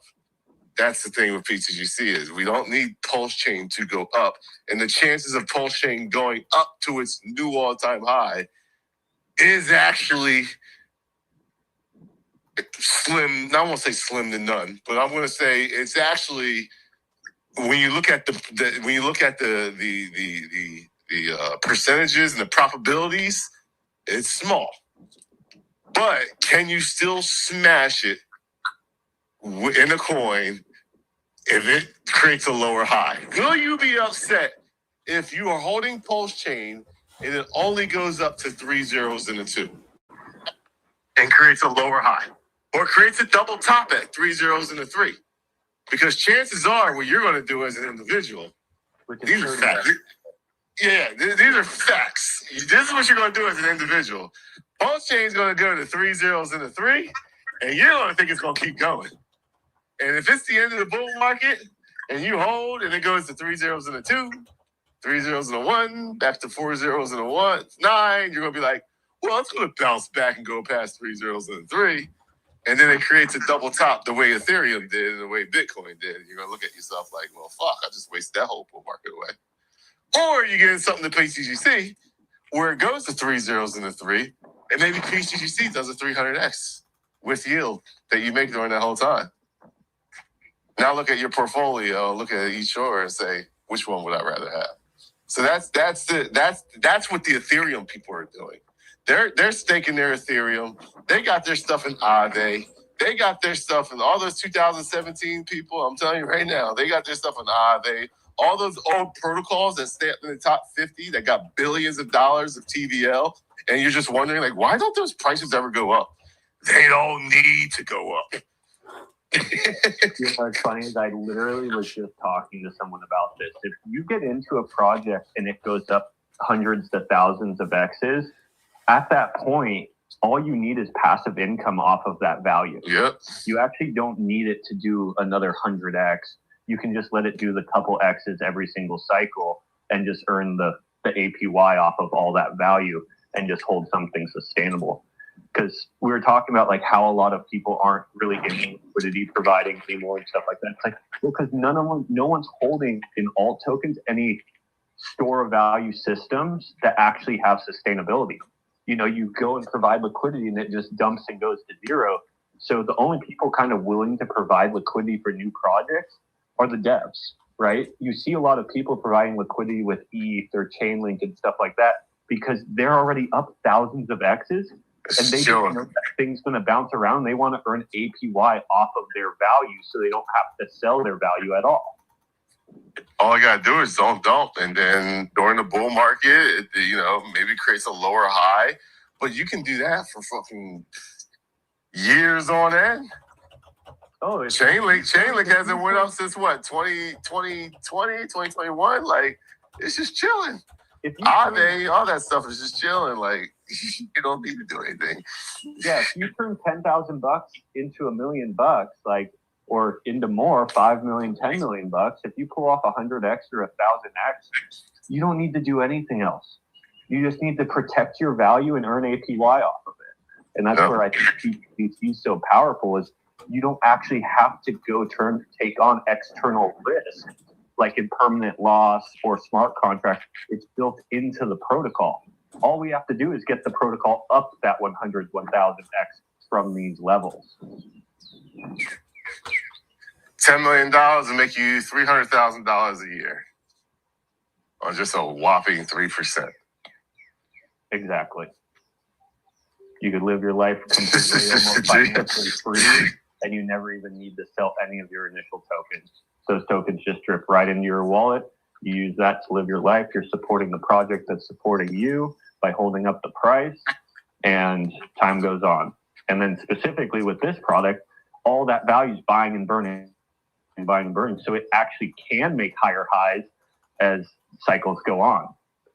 It could be the superior product everyone's looking for. And you have to get the speculative gains before the revaluation right now. What you're going to get, though, I'll be honest with you, you're going to get the copycats. I think we've seen the copycats already, but we've always realized that the copycats can't hold because we're in the G generation. So because we're in G generation, the copycats, they just, they get the gains and they move on, they leave, and they can't get a good enough base. We've seen that on Pulse Chain. You'll probably see it probably for here on out. And you know why you'll see it from here on out? The G generation is only going to get worse, in my opinion, is because, which is actually good for anyone that likes to hold coins that are actually really good coins.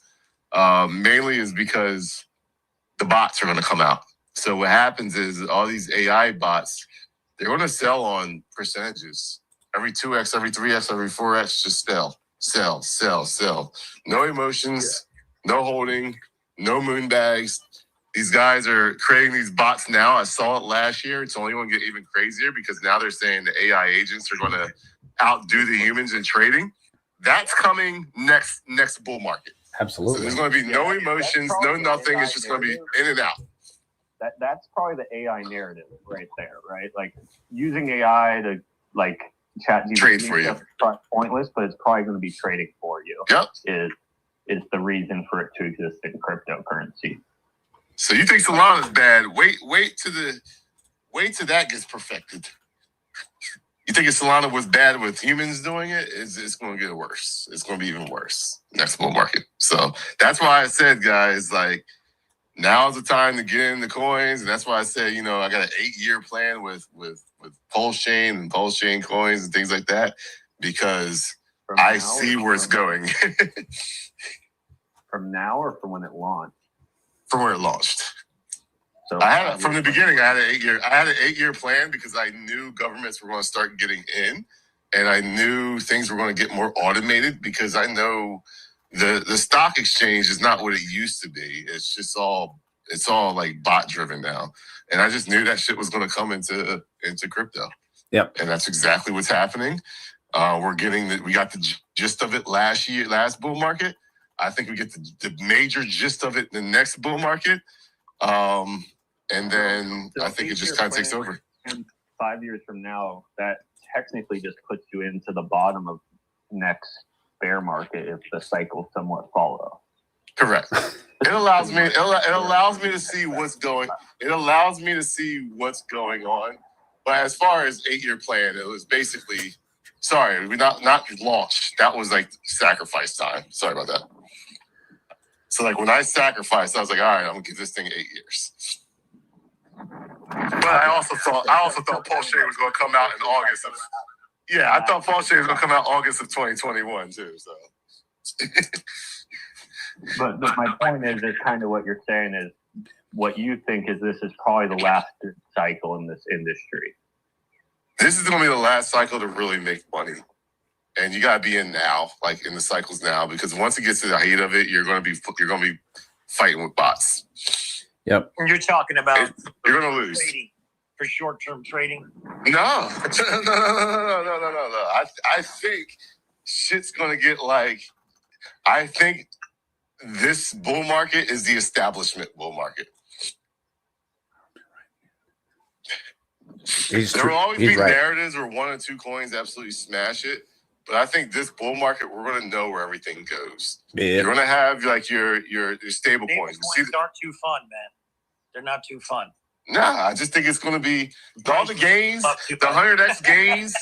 Throw the 100x gains away because there's going to be bots trading these fucking coins. You're 90% of you guys hate when you can't get under a coin under a $1 million market cap. Like after next cycle, you're never going to see a $1 million market cap in a good coin. Like it's going to be freaking gone by the time you even get your hands on it. Uh-huh. So like that's what I mean. Like this stuff is not going to give you. I see it already where you're like hating and pissed off that people are sniping coins. That's just the beginning. I can't get in because you fucking snipe all the coins up there. Yeah, that's how it starts. Now imagine when they start sniping coins when the market caps go higher. When the market caps go higher, there's going to be more money to snipe up coins. They're going to snipe it up to a $10 million market cap. That'll be the starting point. And then you'll be like, I remember the days when you can get a fucking coin at $500,000 market cap. And you used to be able to. Nope, them days are going to be over. So the more mature this industry gets, the more exits you're going to need to get to that level, but the more mature it gets, like it's just going to be ultra shit show under a $10 million market cap. Like you're just gonna be like, nah, I'm not messing with that coin. So that's how it's going to get, man. Like I 1000% believe it. Once the traditional market got in, it changes the game. So I think this is it. Like I've been saying that for about 3 years now, where I said, hey, like this is, you used to remember my tweets. I used to say, this is the last hurrah. That's what that meant. It's the last hurrah. Like, you got 2 cycles to freaking do it. If you don't do it, then you're just going to have to get lucky. You're just going to have to get lucky. And you'll probably go broke before you get lucky. Yeah, and one of those cycles gone. So you got one left. Yep, you got one left. Yeah, I think that's a highlight of why it's important for our sub to really focus on building a community of good, strong hodlers, like in real life people. A lot of people on chain already are just cheats. You know, they'll get a 2x and flip to the next, and you'll never make progress that way. You have to get in community members that want to see something out long term and believe in the protocol. Go up 1,000x and utilize the value that you're holding there as a passive income stream. Just, you know, because most tokens right now and most people on chain right now are, and then they flip, and then they flip, and then they flip, and you're never going to grow that way. Yep. Like you said, there will be copycats, and that's the play of most copycats is people get up 2-3x and then whole bags and move on, and the token dies. So I think specifically with PTDC, if we only have one massive cycle in front of us, hopefully retail actually comes in this cycle, and it's to fill our community up with the strong hodling type of users, the ones that were very much like 2 cycles ago, not last cycle. It's another reason why I get kind of frustrated with like our age, you know, how we kind of wasted a cycle, because like, bro, like, what are we doing here? Like, it's just like I just feel like we need to go. Like that's why it's always like we need to go, because you know after next cycle it's just gonna get fucking like extremely hard. Like what happens if Trump gets out and like there's a you know I don't want to get political, but like what happens if some, you know, he doesn't get elected? The Republicans or something that's pro crypto don't get elected next bull market. You think the next people gonna come in and just be all pro crypto? Hell no, it's gonna be even worse. You know why? Because they hate Trump. And because they hate Trump, they're gonna go completely opposite of everything he did.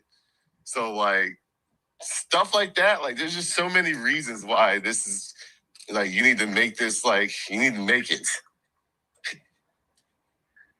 this cycle. If you haven't made it. So like, you know, you can chase your prove X's, you can chase your every new launch that comes out, but I mean, good luck. I hope you hit. I hope everyone hits.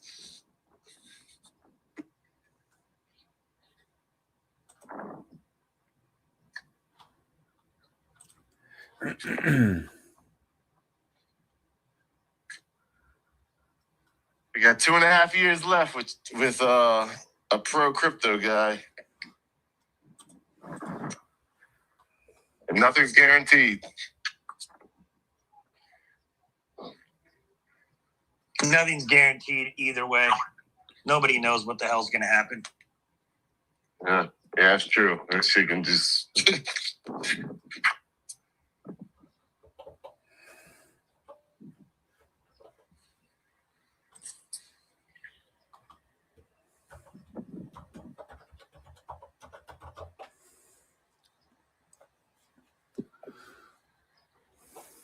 You still where you at, Mando?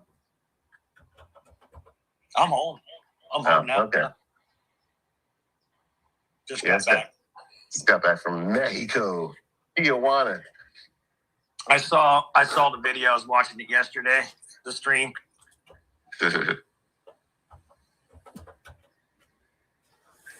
Looking at those bubble maps on Hex. It's funny because we were looking at that like, what, 2020, 2021? I remember that. I remember me and you sat down for like 3 hours going through the blockchain on that. Yeah. And we were like, nah, I ain't talking about that. I'm done with Hex. Funny, now you got bubble maps doing it for you. It's crazy. That's what I mean. Like, that's a prime example of like what we were doing back then. And I was like, bro, Hex is not as big as I thought it was. And we went through all those wallets, man. And it was like, man. And now you have a press of a button that tells you all that information. That's a difference of one cycle. That's what I'm trying to say. Here's my point. When it puts it in, when it allows you to see, like, in a diagrammic form, the reality of a distribution, it's the eye gate. The eye gate is very powerful when you see something with your eyes, as opposed to just looking at numbers on a block explorer, Now, the only reason we were not able to, for some reason, that website, well, it's not for some reason. I know the damn reason. We all know the reason. Our freaking block explorer sucks. So it won't give pulse chain. It won't give the pulse chain bubbles. No, it doesn't. Because, our freaking our block explorer is so trash, it won't do it. But that at least tells you for Hex, that's what it looks like. And if it looks like that for Hex on Hex, it definitely looks like it for pulse chain. Like, it doesn't change. Now, the gray bubbles around it, yeah, that was E-Hex that was shown. Now, that doesn't matter because all that stuff was copied over. And if that's what it looks like now on E-Hex, it definitely looks like that on Pulse set, on P-Hex too. The only difference is there's probably a lot more gray bubbles surrounding it because the gray bubbles acts as individuals. So there's only so many more individuals on E-Hex than there is. Now, here's the crazier thing. It looks worse. It's worse than that. And here's the reason why. The OA staked his coins. That's what it looks like without the OA. So you can see that the OA sister wallets, those were sister wallets, in my opinion, not the OA. Because the OA staked his coins, those addresses are burnt. So you don't even see those addresses. So it's even worse than that. So that's the crazy thing is like that really makes us like, damn, bro. Like, do you really want to be like, is that bullish? Well, the thing is, too, man, is it doesn't really matter. It doesn't really matter. It's an ERC20 token. It's a PRC20 token. You just keep moving on into the future, and the market decides.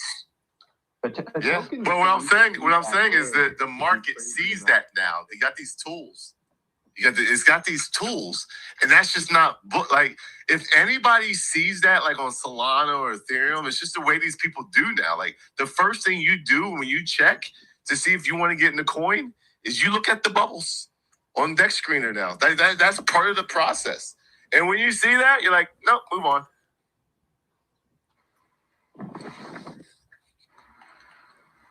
That's the problem. So that's why you do have to go outside of crypto and recruit people who don't know anything about bubbles.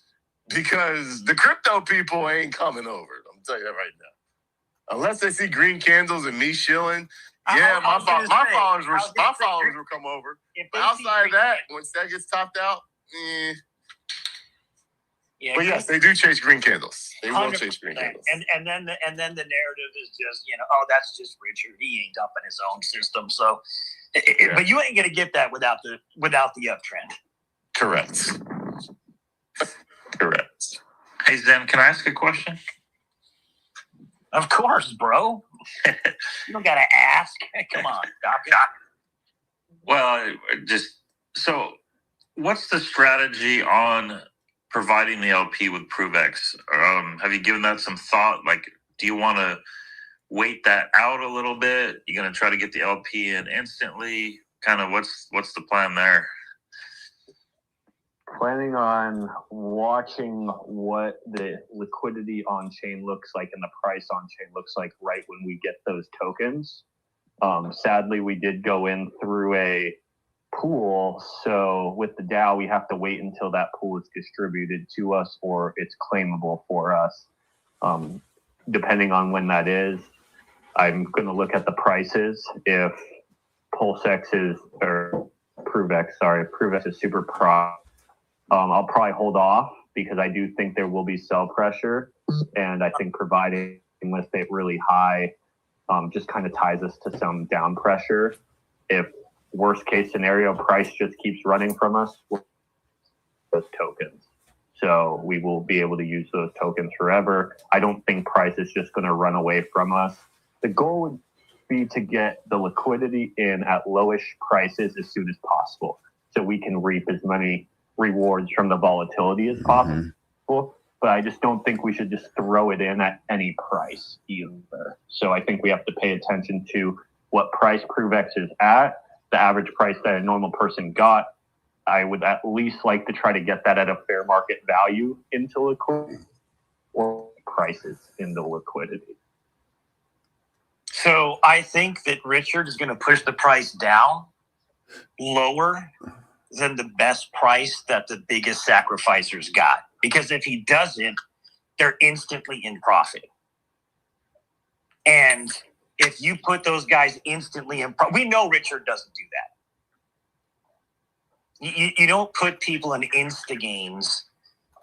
He knows the market. He knows the chain's low liquidity, low everything. So you would literally just be saying, oh, here's a bunch of free money to dump off my chain.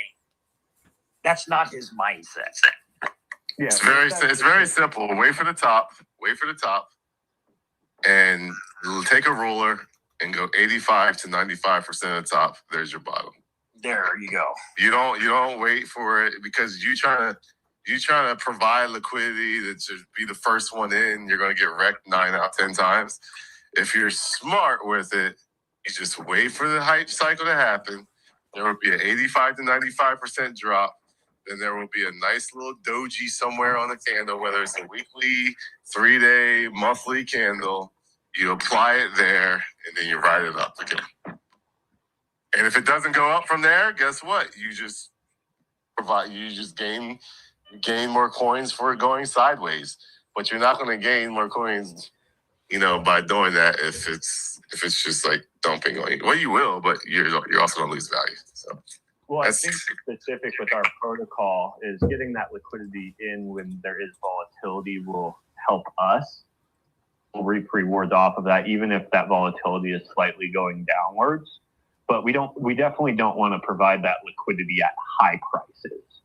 So I think it either needs to be at just market value, like what a lot of people paid for it, or in a perfect world, lower than that is what we're looking for. I think you're going to get lower right off the bat. That's awesome. We want like Richard literally just told everybody, like, it's going to nuke. Like, you don't even have to guess. The price is going to nuke in 13 and a half hours. That's what he said. Yeah, some of that's because it's at $1 trillion market cap. I mean, I'm on the belief side that this is Richard. I think this is how you beat the snipers. I think it's pretty smart. I think when you launch a coin at zero, obviously you're doing it for tax purposes. So as the airdrop hits everyone's wallet, it's not a taxable event. The downside of launching at zero is, as soon as the liquidity is provided, everyone gets to buy up from zero on, and that's when all the snipers win, and they're getting millions and millions of tokens for pennies on the dollar until it does get price parity. By him doing what he did, he bought the tokens up for a few $1,000 to $1 trillion market cap. So now when he adds the liquidity, if any snipers come in, they gotta wait for the sells. They gotta wait till the other side brings the price down. So they're all gonna turn their bots off. And I think that's what he was doing here, is he's beating the snipers this way so no one can get cheap supply. I think the one that did snipe it the little bit once the small liquidity was added was him. You couldn't convince me otherwise. So I think this is all strategic. Yep. I'm not trying to be on the fence of, Richard's 4D chess. None of that. I'm just being realist. Yep. This is how you beat the snipers with the launch of the token. You get it launched at such a high market cap that when the tokens come live, they can't snipe it. It's too expensive. So it's just going to be the game of where does he let it fall down to before it starts getting bought back up. And that's why I was just curious what Zen was thinking on when you add the LP. It's going to fall fast, obviously, because the liquidity is so puny and small. But it depends when he adds it. That's when he sets the floor. And what was the starting price of the So it did start. If you look at the candle, it is at zero. If you look at the candle on Dextrine Dexels, right? Correct. So it literally starts at zero and then goes straight up in one candle. Yeah, because the liquidity was so small when he mass bought, $1,000 or a few $1,000s. I forget what it was, maybe $4,000 worth. It brought it to $1 trillion market cap instantly. Now all those tokens are valued at $1 trillion. When he adds all the liquidity, you can't snipe it, because if you do, you'll be buying at the $1 trillion market. Man, I wish I had. Is there limit order? Is there limit orders on this shit on this freaking chain yet? I don't know. Because I have a feeling I know where that's just gonna land. So Yeah, but it allows him to control. think It allows him to control where it's going to land now. yeah, Because it's I know where that's just gonna land. I need to get to my computer real quick because I know what the fuck it's gonna do. I do think he will bring it back down before the tokens go live, or he'll just keep the thin liquidity when everyone's tokens go live, and just a couple people will sell. But I don't even think he'll give people that value. I think he'll himself send it closer to the average price, just making it to where everyone's getting that same price. Like you said, there's no point in letting someone get tokens or underpriced tokens, or sell at overpriced tokens, or buy underpriced tokens. And I think for us, if it is higher, there's no need to provide liquidity with it higher, because there will be pressure to push it at least down to the fair market price. Everyone bought that. Well, it won't be hard to do that. And what's the three zeros and a one, right? Same. No. What's the number? Sorry, I got a phone call. I think they said that the best price was 403. No. What's the start off number? I don't care about the best price, but There is no start off number. So I thought it was the exact same thing as Pulse Chain, Pulse X, as far as what you got your value for. Yeah. So you gotta have a number. You gotta have a number what 1 to 1 is without the multiplier. I believe that is 401. 4 zeros and a 1. I think. I don't really know. I know that the average price everyone got, I think, was that 403, because everyone went through Buck's pool. And I think with the multiplier in. So I would assume if you didn't go through Buck's pool, what you got was 401. I'm not sure though. I'm just guessing. The large majority of people were in Buck's pool. And I know you can't. That's what I'm saying. I'm not going off of that. I'm not going to go off of that, because I don't think Richard Hart's going to care about that. And well, he is, but it's like there's a base level that there is. There's a base level, so you got to figure out what that base level is. But if the large majority of the sacrificers went into that pool, and that price, let's just put it at 4 zeros and 4 to round up, that's what people paid for it. Yeah, and that's like saying most of the people paid 3 zeros and a 1, just like you said. Sorry, I did it backwards. So the people who went into Buck's pool got 4035. You were a normal sacrificer. You got 3 zeros and a 1. Correct. That's what I was trying to say. Because that's the base price. That's like saying, oh, because Rackham's number is 4 zeros and a 35. Well, that's the top for Pulse Chain. Like, that's just not the truth. There's a base. So that's what I was saying. Like, what is that number? Like, just because a bunch of people got this doesn't mean that's the base amount. That's just their bonus amount. I think that's the base amount, though, when you look at it. Yeah, but that's what sets the freaking price. So is our SAC price? So would you say our SAC price is Rackham's price? So should we stop saying SAC price and should we say Rackham's price? I'll say this: the chart damn sure went down to Rackham's price. But I'm saying in general, you should no longer be saying SAC price. You should be saying Rackham's price. It's the same argument. The Yes. difference, though, in my opinion, with this round instead of that round is everyone went into a pool this round. Yep. And in Pulse Chain, in Pulse X, a lot of the supply did go to just average people just putting in their sacrifice. This round, everyone went into the pool. I don't know, man. There was Well, I some don't- big ass pools. There's a lot of pools, man. I saw a pool. I saw what do they call it? A poll, and a large majority of people Is in said pools. they didn't go in at all. But that doesn't represent people with money, in my opinion, with a lot of money. I mean, I didn't go in. You did through one token. No, but that doesn't count in the pool. Like, it's not. That wouldn't be. Well, that's a I don't know. I think I would be willing to bet. Like, you gotta realize. Like, I think a lot of people did go into it, but I mean, how much money he raised? This will tell you right now. He raised what? 1 million. How much money did he He's got raise? 12% of the sacrifice.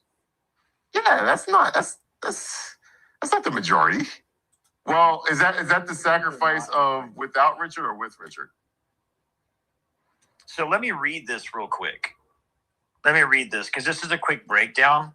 Maybe it'll. I mean, all we need is the dollar amount. We know that $16 million was sacrificed. So how much of the $16 million was his? That's all you need to know.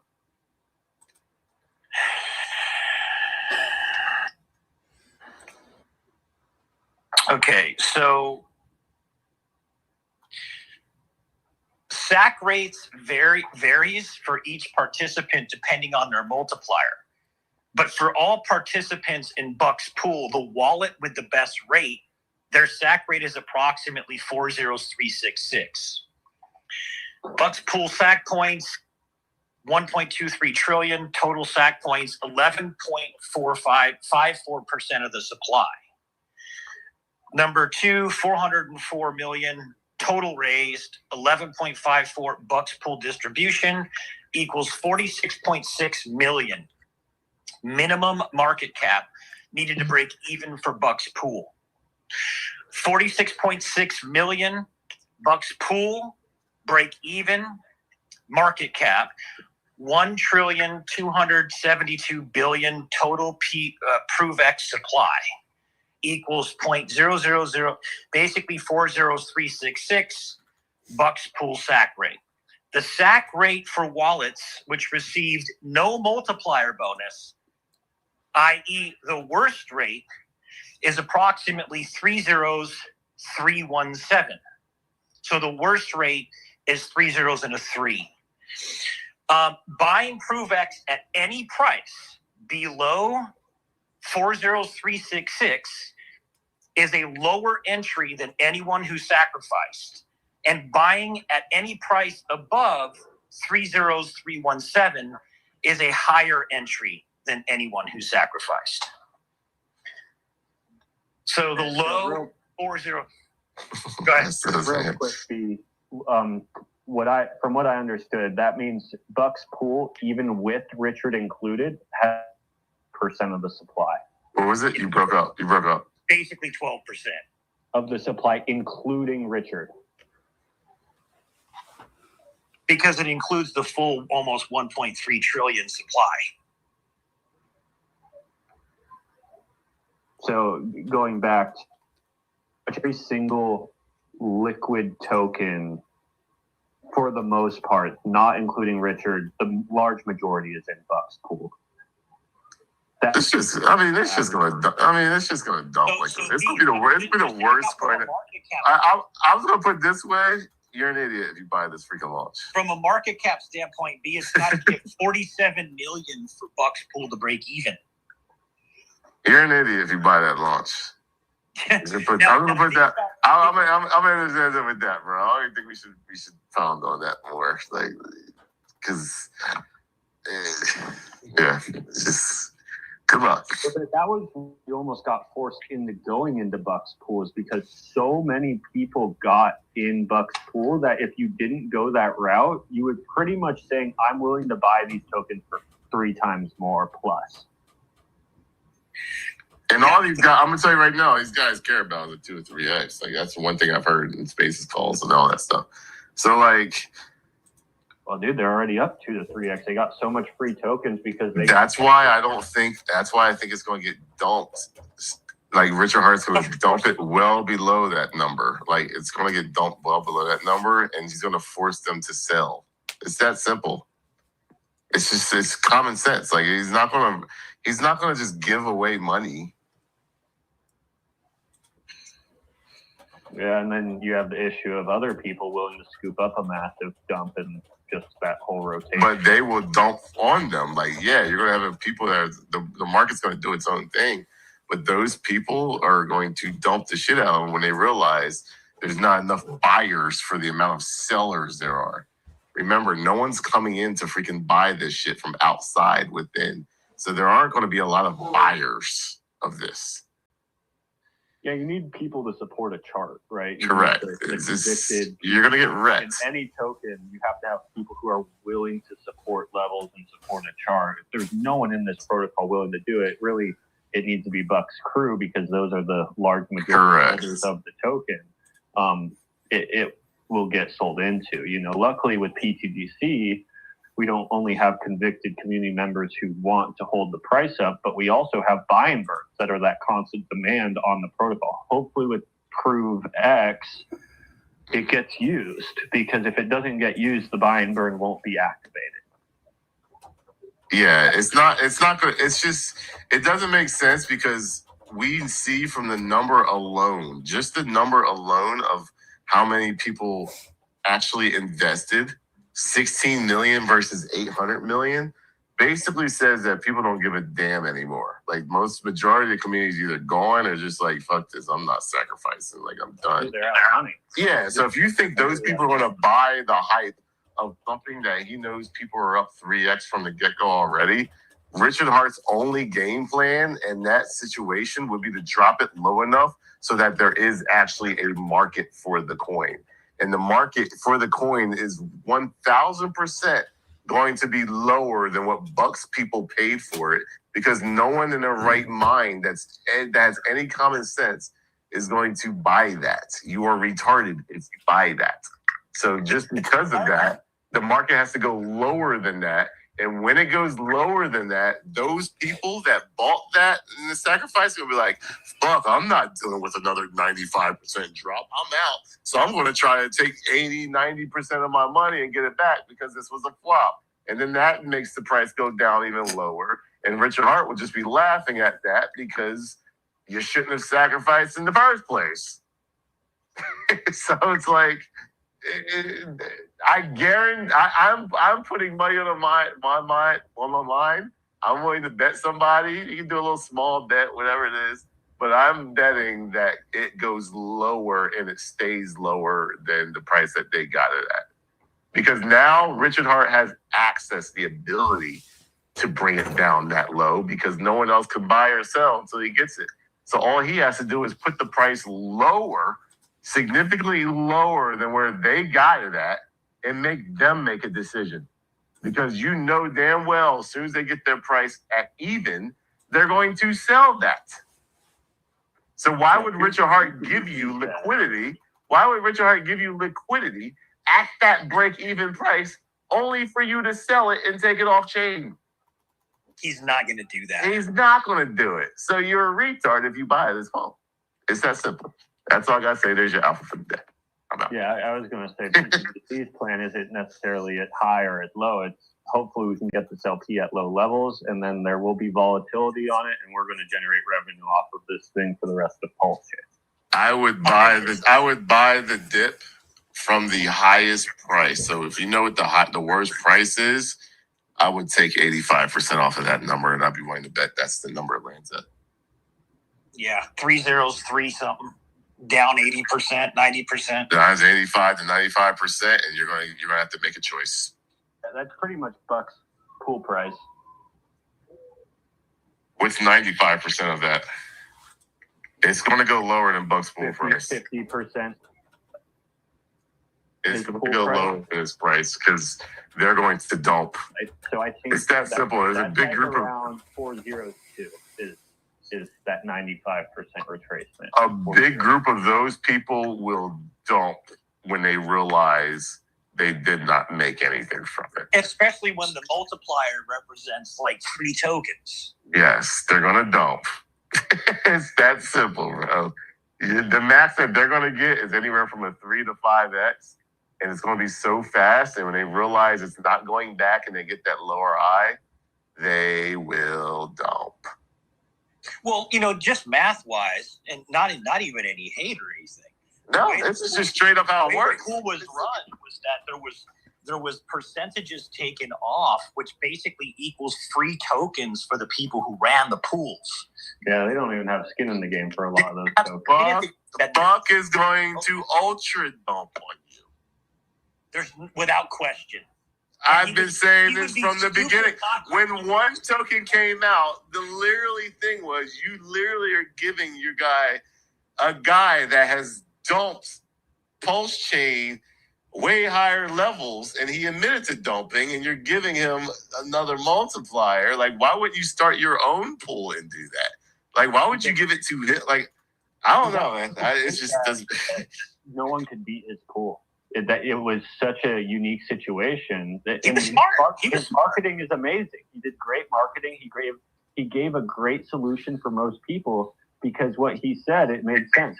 Our pool is so big now, you either have to get on board or get 3 times worse of a deal. Those were your options. Or wait for one token to go super low and. That was an option.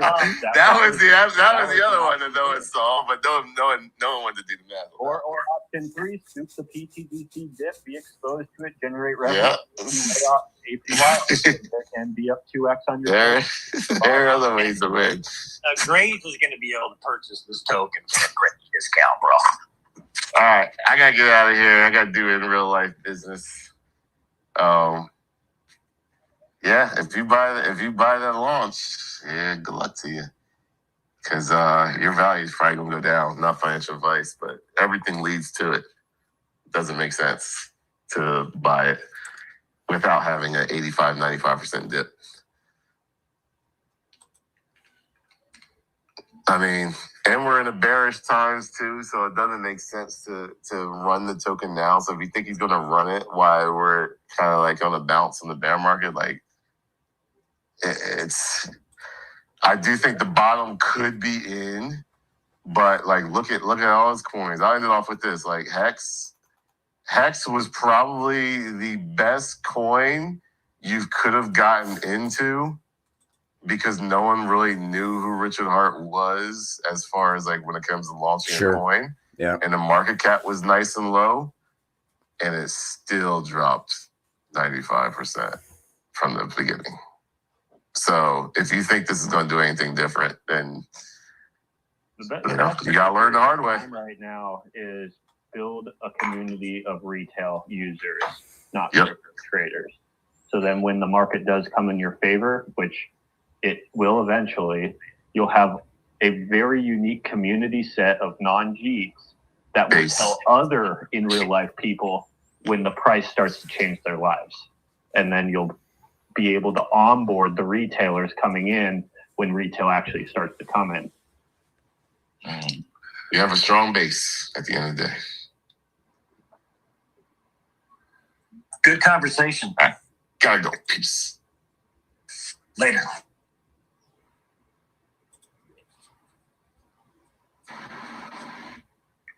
PTGC spaces. Get that alpha.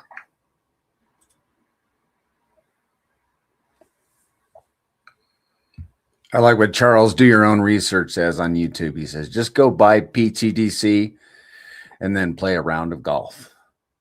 You can just chill in the grays. I just spent the last week on the beach in Santa Barbara County. Beautiful. Sounds nice.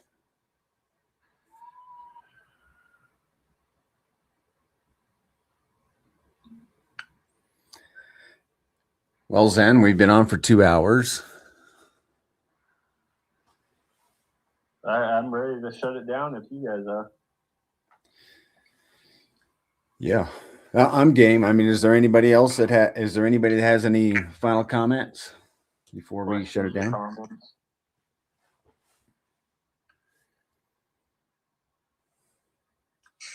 Looks like the Dow is sitting on 1.2 billion pulse just in the proposals now. So the system is racking up a ton of pulse, just sitting in available Dow proposals. That's nice to see. That's on top of what's already liquid. So the Dow, the system is just raking in pulse chain. Yeah, the volume's good relative to price.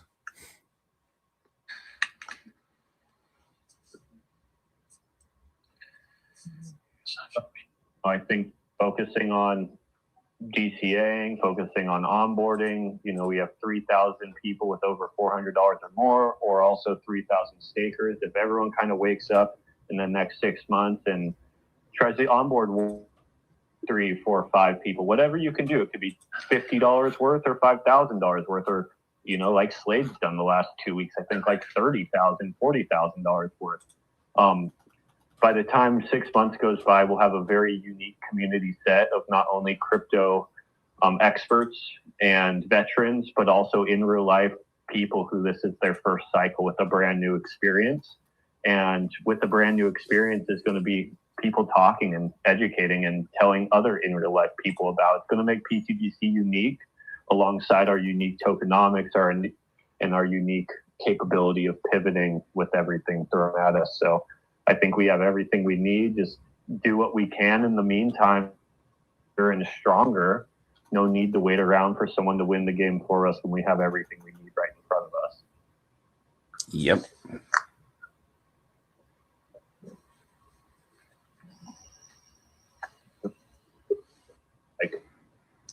Anybody want to come up and ask any questions before we shut it down?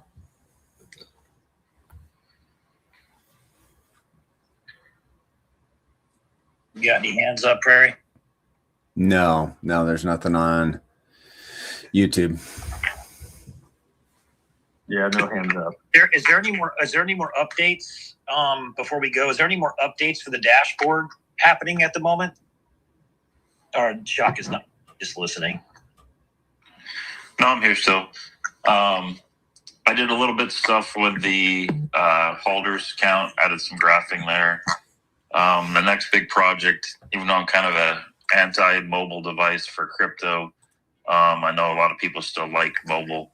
Yeah. So I need to spend quite a bit of time making it a little bit more mobile friendly, which is a little difficult when you're trying to get a lot of information on one screen, but I can get it done. So maybe in the next week or so, I'm going to get some hours put into that. And then just always looking for any other advice or ideas, big or small. I mean, one of them came from you, Mando, recently, and it was obviously a quick, easy fix, but now it's something I'm seeing people screenshot all the time, and it's the X's to a penny and X's to all-time high. I mean, that literally took me 20 minutes to add, and it's become something that's getting posted on Twitter often. So anybody and everybody, if you got an idea of big or small, shoot it my way. I want to try to make this as best as we can for the community. And do you remember what it was when you first got that up? X's to the all-time high. I think it was like 14x or something. 13. Yeah, it was just under 50. It was like 14.9. It was just under 15 X's away. And then to the penny was, I don't remember, over 100. But we're down to 8.8x to the all-time high and 65.9 to the penny.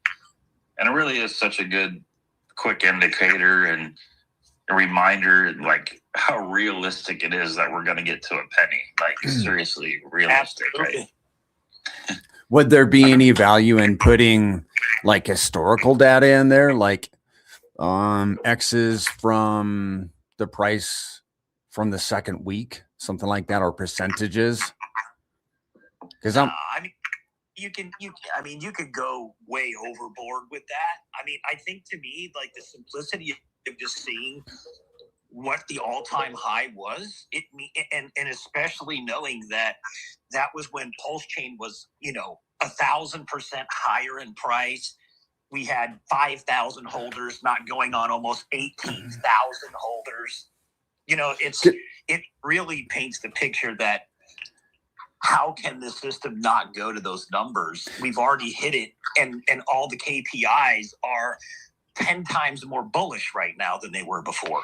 Because if you put historical data in there, like say we were 1,000x from that second week price right now, and then we're 65x to a penny, it just seems that much more achievable. The contrast, you know what I'm saying?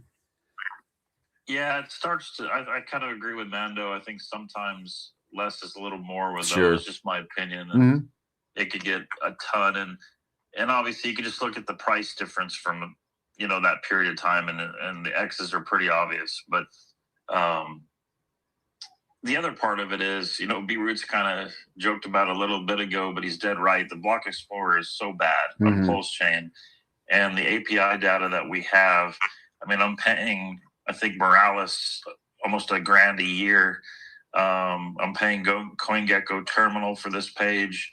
I think another 600 or something, like just to try to get endpoints we could pull data from. And even then, for example, something as simple as holders, no one has that API endpoint. You got to build your own database and store the data as you pull it live. You can't go get what was our holder count 9 months ago, as an example.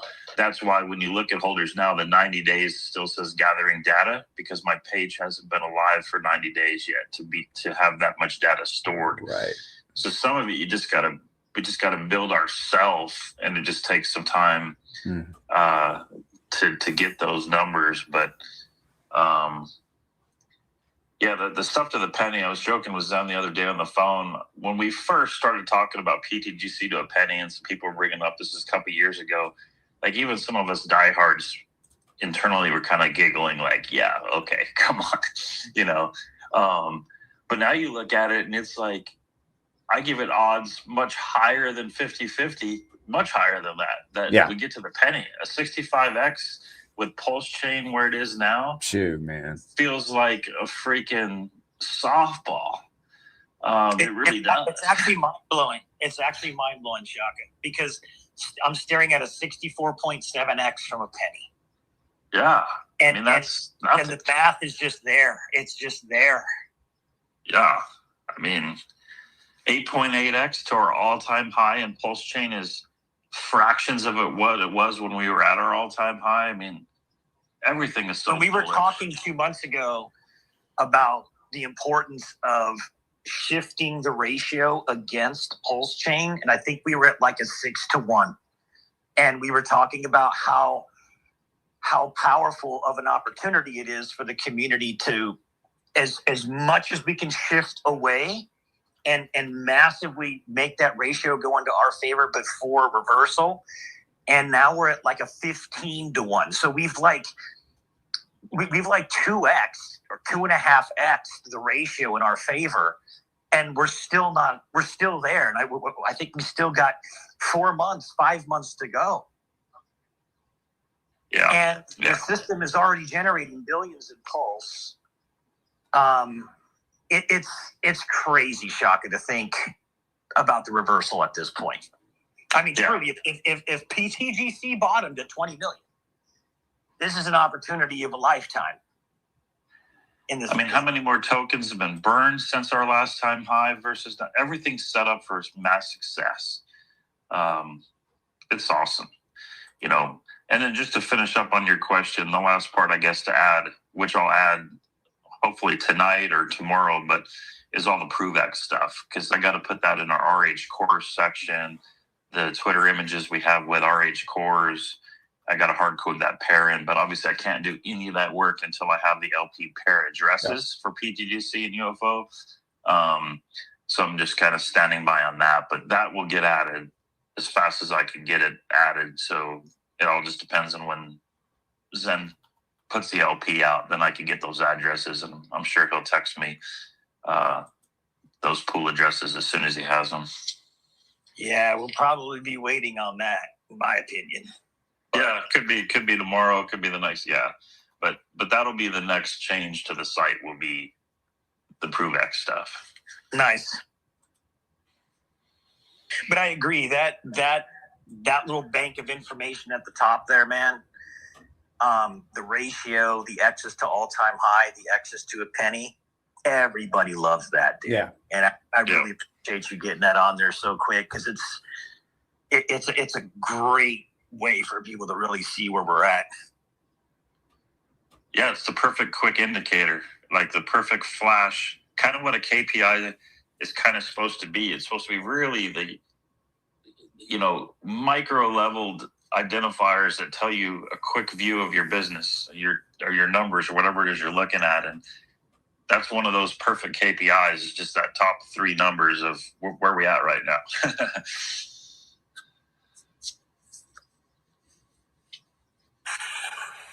Anything else, guys? Zen?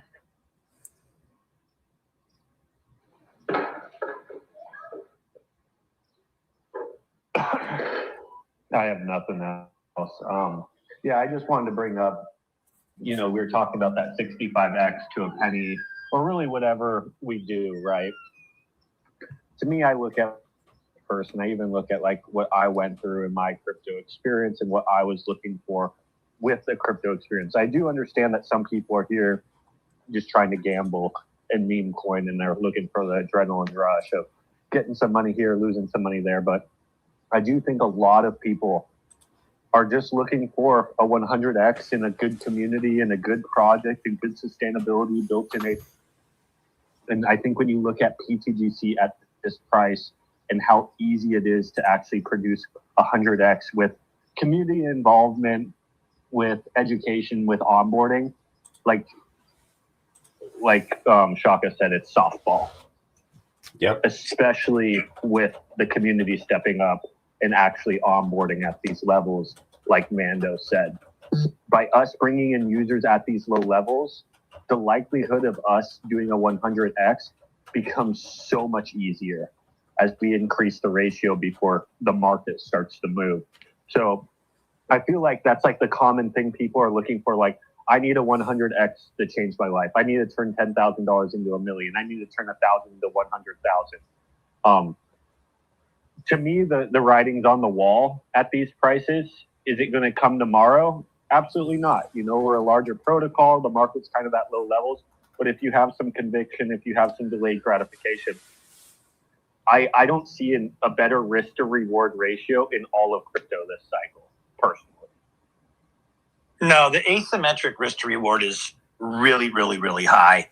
I want to reiterate, if you're new and you don't really understand what this is, it is a first-in-class, one-of-a-kind,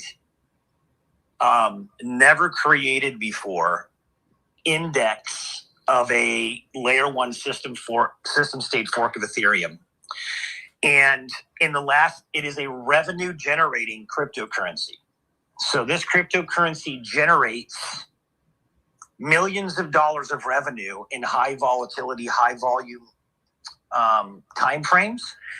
Over the last 90 days, the protocol has generated, just on the PTGC side, $213,000 of revenue.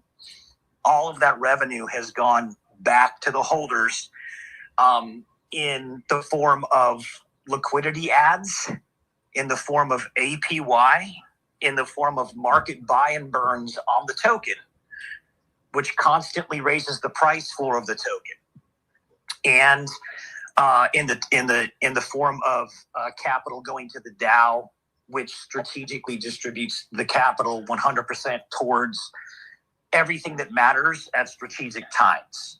So if you're new to the PTGC ecosystem on Pulse Chain, please make sure to follow the handle there at the Grays, which is at Pulse TGC. Come into the spaces, come into the TG, get a handle on a system that pays trustless APY by generating. Now, one of the biggest pieces of this is that you have a system that's hyper deflationary. There's never the same amount of tokens in existence today as there was yesterday. The longer you hold, the more percentage of the yield pool you get. And like I said, in the last 90 days, almost $250,000 of pure profits with no overhead has been generated in a very low volume environment. This can dramatically ramp up into millions of dollars of revenue, and it has over the same time frame. 90 days, you'd be looking at $1 million. You'd be looking at $2 million, $3 million in revenue. All of that revenue has to go into the hands of the community. So if you don't know what this is, please get involved. Please take a look. And in the TG, we've got the founder and a lot of qualified people to answer any questions.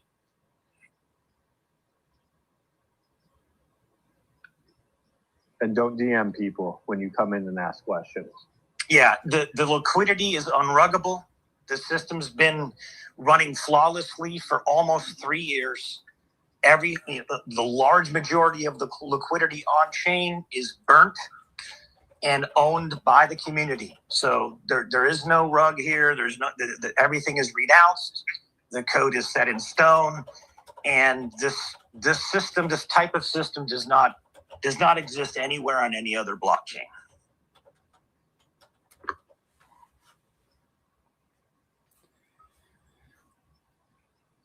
Cool, guys. Well, I'm going to share.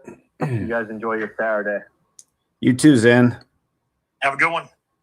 Okay, bye. That's it.